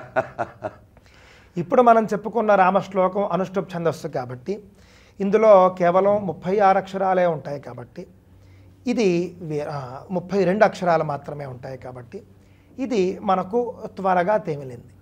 కానీ వేదంలో అత్యుత్కృష్టంగా మనం చూస్తే కనుక 75 అక్షరాల వరకు ఉంటాయి ఒక్కొక్క మంత్రంలో. ఆ విధంగా మొత్తం 10,552 మంత్రాలు, నియమాలు ఉంటాయి, విధి విధానాలు ఉంటాయి. అన్ని విధి విధానాలు ఆచరించి ఘన చెప్పాలి. రోజుకు 8 గంటల పాటు పారాయణ చేస్తూ సంపూర్ణ ఘన పారాయణ చేయాలంటే 40 రోజులు పడుతుంది. 40 రోజుల పాటు చేస్తారు సంపూర్ణ ఘన పారాయణ. ఘన చెబుతూ ఉన్నప్పుడు శరీరంలో వేడి ఎక్కువగా ఉత్పత్తి అవుతూ ఉంటుంది. ఆహారం ఆకలి జఠరాగ్ని ఎక్కువగా ఉత్పత్తి అవుతూ ఉంటుంది. కావున బాగా తింటూ ఉండాలి. చలవ చేసే పదార్థాలు తీసుకుంటూ ఆరోగ్యం చూసుకుంటూ జాగ్రత్తగా పారాయణ చేయాలి. ఇది ఘన పారాయణ యొక్క ఉద్దేశం అండి, ఘన యొక్క స్వరూపం అండి. చాలా నిజంగా ఒక గొప్ప విషయం అండి. మీరు వేదంలో ఉన్న ఒక దీన్ని ఘనలో చెప్తారు అనుకున్నాను, కానీ అంటే జనానికి అర్థం అవడం. అదే అర్థమైంది నాకు. ఇప్పుడు వేదంలో చెప్పమంటే మీకు ఒక మన స్టూడియోగా ఉన్నటువంటి వాళ్ళకి ఆశీర్వచనంగా వేద మంత్రమే చెప్పచ్చు. ఇదైతే ఒకటే. ఇప్పుడు ఉదాహరణకు ఒక అద్భుతమైన మంత్రం ఇందాక నేను చెప్పాను, రాష్ట్రం క్షేమంగా ఉండాలి, దేశం క్షేమంగా ఉండాలి. అందరికీ తెలిసినటువంటి మంత్రం ధ్రువంతే రాజావరుణం. నేను దానికే చెప్పి వినిపిస్తాను మీకు. ప్లీజ్. ఓం ధ్రువంతే ఏతే ధ్రువం ధ్రువంతే రాజా రాజా ఆతే ధ్రువం ధ్రువంతే రాజా ते राजा राजा आते ते राजा वरुणो वरुणो राजा आते ते राजा वरुणः राजा वरुणो वरुणो राजा राजा वरुणो ध्रुवं ध्रुवं वरुणो राजा राजा वरुणो ध्रुवं वरुणो ध्रुवं ध्रुवं वरुणो वरुणो ध्रुवं देवो देवो ध्रुवं वरुणो वरुणो ध्रुवं देवः ध्रुवं देवो देवो ध्रुवं ध्रुवं देवो बृहस्पतिर्बृहस्पतिर्देवो ध्रुवं ध्रुवं देवो बृहस्पतिः देवो बृहस्पतिर्बृहस्पतिर्देवो देवो बृहस्पतिः बृहस्पतिरिति बृहस्पतिः ध्रुवन्ते एते ध्रुवं ध्रुवन्त इन्द्र इन्द्रस्ते ध्रुवं ध्रुवन्त इन्द्राः त इन्द्र इन्द्रस्ते त इन्द्रश्च चेन्द्रस्ते त इन्द्रश्च इन्द्रश्च चेन्द्र इन्द्रश्चाग्निरग्निश्चेन्द्र इन्द्रश्चाग्निः चाग्निरग्निश्च चाग्निश्च चाग्निश्च चाग्निश्च अग्निश्च चाग्निरग्निश्च राष्ट्रं राष्ट्रं चाग्निरग्निश्च राष्ट्रं च राष्ट्रं राष्ट्रं च राष्ट्रं धारयतां धारयतां राष्ट्रं च राष्ट्रं धारयतां राष्ट्रं धारयतां धारयतां राष्ट्रं राष्ट्रं धारयतां ध्रुवं ध्रुवं धारयतां राष्ट्रं राष्ट्रं धारयतां ध्रुवं धारयतां ध्रुवं ध्रुवं धारयतां धारयतां ध्रुवं ध्रुवमिति ध्रुवं. ఇది మంత్రం. చాలా చాలా నిజంగా అసలు ఎందుకో తెలియదు, కానీ అంటే అర్థం తెలిసినా తెలియకపోయినా ఇది చెప్తాను. సౌండ్ ఏదైతే ఉందో అది మీకు ఇప్పుడు ప్రతిదీ సౌండ్ అండి. Sound is an energy. మీరు ఈ డీజేలో పెడుతుంటారు, అక్కడికి వెళ్ళండి, మీ హార్ట్ బీట్ పెరుగుతుంది. అమ్మో, అదే మీరు ఈ వేదం వింటూ ఉన్నారనుకోండి, చాలా మీకు తెలియకుండానే మీ శరీరంలో ఉండేటటువంటి నర్వస్ సిస్టము దాన్ని రిసీవ్ చేసుకుంటుంది. రిసీవ్ చేసుకొని ఒక సిస్టమేటిక్ వేలో, ఇప్పుడు మీరు ఎట్టయితే ఒక సిస్టమేటిక్ వేలో దీన్ని ఇచ్చేస్తారో అట్లా ఆ సిస్టమేటిక్ వేలో అవి కూడా పనిచేస్తుంటాయి. అవును. ఇప్పుడు మనం చెప్పుకున్న మంత్రం కూడానండి, రాష్ట్రం ధారయతాం, రాజ్య పట్టాభిషేక సమయంలో ఇది పెళ్ళిళ్ళలో ఎక్కువగా ఇప్పుడు వాడుతూ ఉన్నారు. అంటే ఆశీర్వచన మంత్రంగా చెప్తారు. అంటే పెళ్ళి ముఖ్య ముహూర్త సమయంలో చెప్తారు. ఎందుకు అని అంటే ఎక్కడైనా ఒక ప్రీషియస్ టైం, అంటే ముఖ్యమైనటువంటి సమయం, అతి ముఖ్యమైనటువంటి సమయంలో ఈ మంత్రాన్ని చెబుతూ ఉంటారు. ఎందుకు అని అంటే ఈ సమయంలో ధ్రువంతే రాజా వరుణో, వరుణదేవుడు స్థిరంగా ఉండేదడుగాక అనేది. ఎందుకు? వరుణదేవుడు అంటే ఎవరండి? సముద్రాలు, నదులు, అవన్నీ స్థిరంగా ఉండాలి కదా. మనం ఇక్కడ రాజ్యాభిషేకం చేసుకుంటూ ఉంటే సునామీ వస్తే పొంగుతూ ఉంటే, అందువల్ల వరుణదేవుడు స్థిరంగా ఉండాలి గాక అనేటటువంటిది. ధ్రువం దేవో బృహస్పతి, దేవతల గురువైనటువంటి బృహస్పతి స్థిరంగా ఉండి, ఆయన స్థిరంగా ఉంటే గ్రహాలన్నీ కూడా మనకు అనుకూలంగా ఉంటాయి. అందువల్ల ఆయన కూడా, ఎందుకంటే దేవ గురువు కాబట్టి ఆయన స్థిరంగా ఉండాలి గాక. ధ్రువంత ఇంద్రశ్చ అగ్నిశ్చ, ఇంద్రుడు మరియు అగ్ని అంటే అష్టదిక్పాలకుల్లో వీళ్ళిద్దరూ ముఖ్యులండి. అందుకని వాళ్ళిద్దరు గురించి మాత్రమే చెప్పడం జరిగింది. ఏమంటే వాళ్ళిద్దరు ఉంటే అందరూ ఉంటారు. వాళ్ళిద్దరూ కూడా ఈ యొక్క ముఖ్యమైనటువంటి సమయంలో స్థిరంగా ఉండాలిగాక. అలాంటి ముఖ్యమైన సమయంలో రాష్ట్రం ధారయతాం, ఈ రాజ్యాన్ని నువ్వు స్వీకరిస్తూ ఉన్నావు, స్వీకరించాలి అని చెబుతారు. అలాంటి ముఖ్యమైనటువంటి సమయంలో నువ్వు ఆ అమ్మాయిని స్వీకరించు. అలాంటి ముఖ్యమైనటువంటి సమయంలో అమ్మాయి ఆ అబ్బాయిని పతిగా స్వీకరించాలిగాక అని చెప్పేటటువంటి మహిమాన్వితమైన ఋగ్వేద మంత్రం ఇది. ఇది 10వ మండలంలో వస్తుందండి. ఇది నేను ఘన చెప్పి మీకు వినిపించడం జరిగింది. చివరిగా లాస్ట్, మిమ్మల్ని ఇంకా ఇబ్బంది పెట్టడం నాకు ఇష్టం లేదు. ఎందుకనంటే ఈరోజు మీరు ఉపవాసం కూడా ఉన్నారు కాబట్టి 10వ మండలం అని అన్నారు. కానీ 10వ మండలానికి 1వ మండలానికి అంటే అగ్నిమేళ పురోహితం ఈ దీంతో కదా మొదలవుతుంది. దీనికి ఇక్కడ వాడిన సంస్కృతానికి ఇక్కడ వాడిన సంస్కృతానికి తేడా ఉన్నదండి. నేను అంటే పెద్దలు ద్వారా విన్నా, ఎంతవరకు కరెక్ట్? ఇది తప్పండి. నేను అంటున్నది ఇది నేను గతంలో చదివినది లాంగ్వేజ్. ఇది నేను గతంలో చదివా అవునా కొన్ని చోట్ల. ఈ విధంగా వాళ్ళంటే భాషాపరమైనటువంటి ఏ వేదం ఎప్పుడు ఉద్భవించింది చెప్పేటటువంటి సందర్భంలో భాషలో తేడా ఉంది అని కొంతమంది అన్నారు. అంటే ఇది పాతది అని, అగ్నివీర్య పురోహితం అనేది పాతదని, అండ్ 10వ మండలంలో ఉన్నటువంటి వాడిన భాష తర్వాత వచ్చినటువంటి సంస్కృతంలో వచ్చినటువంటి ఇదే అని. అది వీళ్ళ ఊహలండి. ఋగ్వేదం అంతా ఒకే భాషలో ఉంటుంది, అంటే ఒకే రకమైనటువంటి భాషలో నడుస్తుంది. కానీ మనందరికీ తెలుసు ఋగ్వేదంలో ఒక్కొక్క సూక్తం ఒక్కొక్క మహర్షి దర్శించినటువంటి. ఋగ్వేదం అంతా ఒకే మహర్షి దర్శించలేదు. మీరు చూసుకుంటే 10 మండలాలకి కూడా 10 మంది వేరువేరు మహర్షులతో పేర్లు ఉంటాయి. విశ్వామిత్ర మండలం అని, గౌతమ మండలం అని, ఈ విధంగా చెబుతూ చిట్ట చివరి దానికి వచ్చేసరికి మనకు మహర్షుల పేర్లు మారిపోతాయి. అగస్త్య మండలం అని ఉంటుంది, పారుచ్ఛేప మండలం అని ఉంటుంది. మరి అంటే మహర్షులు మారినప్పుడు, ద్రష్టలు మారినప్పుడు సహజంగా ద్రష్టల యొక్క ఆ యొక్క వాళ్ళ ఉచ్చారణ లాంగ్వేజ్ కూడా మారుతుందండి. Language expression. ఇప్పుడు పారుచ్ఛేప మండలం ఉందండి ఋగ్వేదంలో. ఆ పారుచ్ఛేప మండలంలో మంత్రాలు విభిన్నంగా ఉంటాయి. అంటే ఒకే వాక్యంలో చాలా చక్కగా వచ్చిన పదమే మళ్ళీ వస్తూ ఉంటుంది, వినడానికి ఎంతో శ్రావ్యంగా ఉంటుంది. ఆ విధంగా మహర్షి స్థితిని బట్టి ఉంటే ఉండొచ్చుగాక. కానీ దానిని చూసి వీళ్ళు వేదానికి ఇది ముందు అది తర్వాత అని చెప్పడం వాళ్ళ అజ్ఞానం. పైగా ఏంటంటేనండి, ఈ వేదరాశి అనేటటువంటిది సృష్టి ఆదిలో ఒకేసారి ఉద్భవించింది అని మనం చెప్పాం. అంతెందుకండి, నేను కాదు కానీ మీరు మామూలు స్థితిలో ఒక 2 గంటలు ఇంటర్వ్యూ ఇవ్వండి. మొదట్లో మంచి ఎనర్జీతో ఉన్నప్పుడు మీరు మాట్లాడే మాటకి, చివరిలో మాట్లాడే మాటకి తేడా ఉంటుంది ఖచ్చితంగా. అలాగని మరి మహర్షుల ఎనర్జీలో తేడాలు వచ్చాయంటే కాదు. అంటే ఆ యొక్క స్థితి, మహర్షుల స్థితి, మంత్రం యొక్క అవసరం, మంత్రం యొక్క లక్ష్యం, వీటన్నింటిని బట్టి కూడా మారుతుంది. మొదటి మండలంలో ఒక పదంతో ఏ అర్థాన్ని సూచిస్తుందో చివరి మండలంలో అదే అర్థాన్ని వేరే పదంతో సూచిస్తుంది. అర్థం ఒకటే ఉండి పదాలు మారుతాయి, పదాలు ఒకటే ఉండి అర్థాలు మారుతాయి.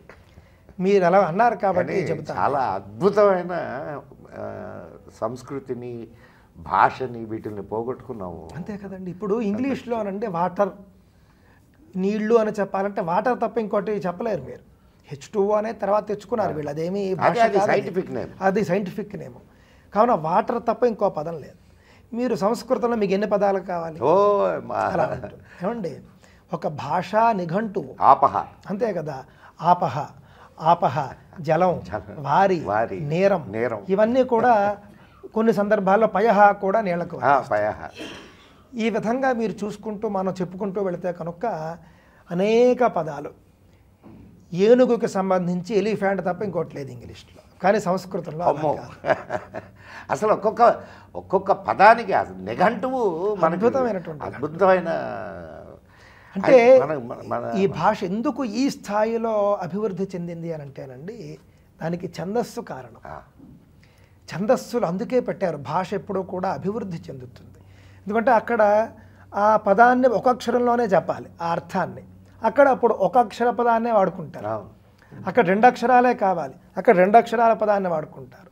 3ంటికి అవకాశం ఉంది, 3 అక్షరాల పదాన్ని వాడతారు. ఇది భాషను అభివృద్ధికి ఉపయోగపడుతుంది. కానీ చాలా గొప్ప, అసలు ఒకసారి ఊహించండి, ఇంత అద్భుతమైనటువంటి సిస్టమ్ని ప్రిపేర్ చేసిన మన వాళ్ళు దౌర్భాగ్యులు ఇంత గొప్ప విషయాలని తెలియక దాని మీద బురద చల్లే వాళ్ళు, మాట్లాడేటటువంటి వాళ్ళని ఏమనాలి మనం? అంతే కదా, వాళ్ళ అజ్ఞానమేనండి. మీకు పూర్వకాలంలో కూడా రాక్షసులు వీటిని వ్యతిరేకించేవారు, వేదాలను వ్యతిరేకించేవారు, వేద భాషను వ్యతిరేకించేవారు. కానీ ఒకప్పటి రాక్షసుల్లో మళ్ళీ మంచి రాక్షసులు ఉన్నారు, చెడ్డ రాక్షసులు ఉంటారు. ప్రహ్లాదుడు అంతే కదా, ప్రహ్లాదశ్చాస్మి దైత్యానాం అన్నాడు ఆయన. కావున అంటే దైత్యుల్లో నేను ప్రహ్లాదుడు అన్నాడు ఆయన. అలాంటి రాక్షసులు గొప్ప, అంటే జాతివాచకమే కానీ వాళ్ళు నిజంగా దేవతలు, వాళ్ళు అద్భుతమైనటువంటి సత్వగుణ సంపన్నులు. అలాంటి వాళ్ళు మాత్రం వీళ్ళలాగా ప్రవర్తించలేదండి. కానీ వీళ్ళు మాత్రం వాళ్ళకంటే అసలు అంటే ప్రహ్లాదుడు కాదు, అసలైనటువంటి రాక్షసుల కంటే హీనంగా ప్రవర్తిస్తున్నారు. ఎప్పుడూ కూడా అంటే రావణాసురుడు గోహత్యలు చేయలేదు, రావణాసురుడు వేదాన్ని ద్వేషించలేదు, రావణాసురుడు మహర్షుల్ని ద్వేషించలేదు, రావణాసురుడు ఎప్పుడూ కూడా విద్వాంసుల్ని ద్వేషించలేదు. వీళ్ళు ద్వేషిస్తారు. ఇది మాట. శతదా ధన్యవాదాలు. చాలా సంతోషం అండి. మంగళం మహతు. స్వస్తి. ఇదండి ఈరోజు మన చర్చా వేదిక. బ్రహ్మశ్రీ సంతోష్ కుమార్ గారు, వయస్సు చిన్నదైన ఆయన జ్ఞానము విజ్ఞానం ఎంత గొప్పదో మీ అందరూ తెలుసుకున్నారు. వేద విద్యకు ఉన్నటువంటి విలువ ఏమిటి, వేద విద్య యొక్క గొప్పతనం ఏమిటి మన ప్రేక్షకులందరికీ ఈ పాటికి అర్థమైంది అనుకుంటున్నాను. వేద విద్యను ఆదరిద్దాం, మన సంస్కృతిని మన సంప్రదాయాలను కాపాడుకుందాం. మరో మంచి విషయంతో మీ ముందుకు వస్తాను. అప్పటిదాకా సెలవు. మరి ఈ వీడియో మీకు నచ్చినట్లయితే వెంటనే మా భక్తివన్ ఛానల్ను సబ్స్క్రైబ్ చేయండి, లైక్ చేయండి, షేర్ చేయండి, బెల్ ఐకాన్ నొక్కండి. మీ మిత్రులకు కూడా భక్తివన్ ఛానల్ను పరిచయం చేయండి. జై హింద్, జై మా భారతి. నమస్కారం మిత్రులారా, మీ మదన్ గుప్తా.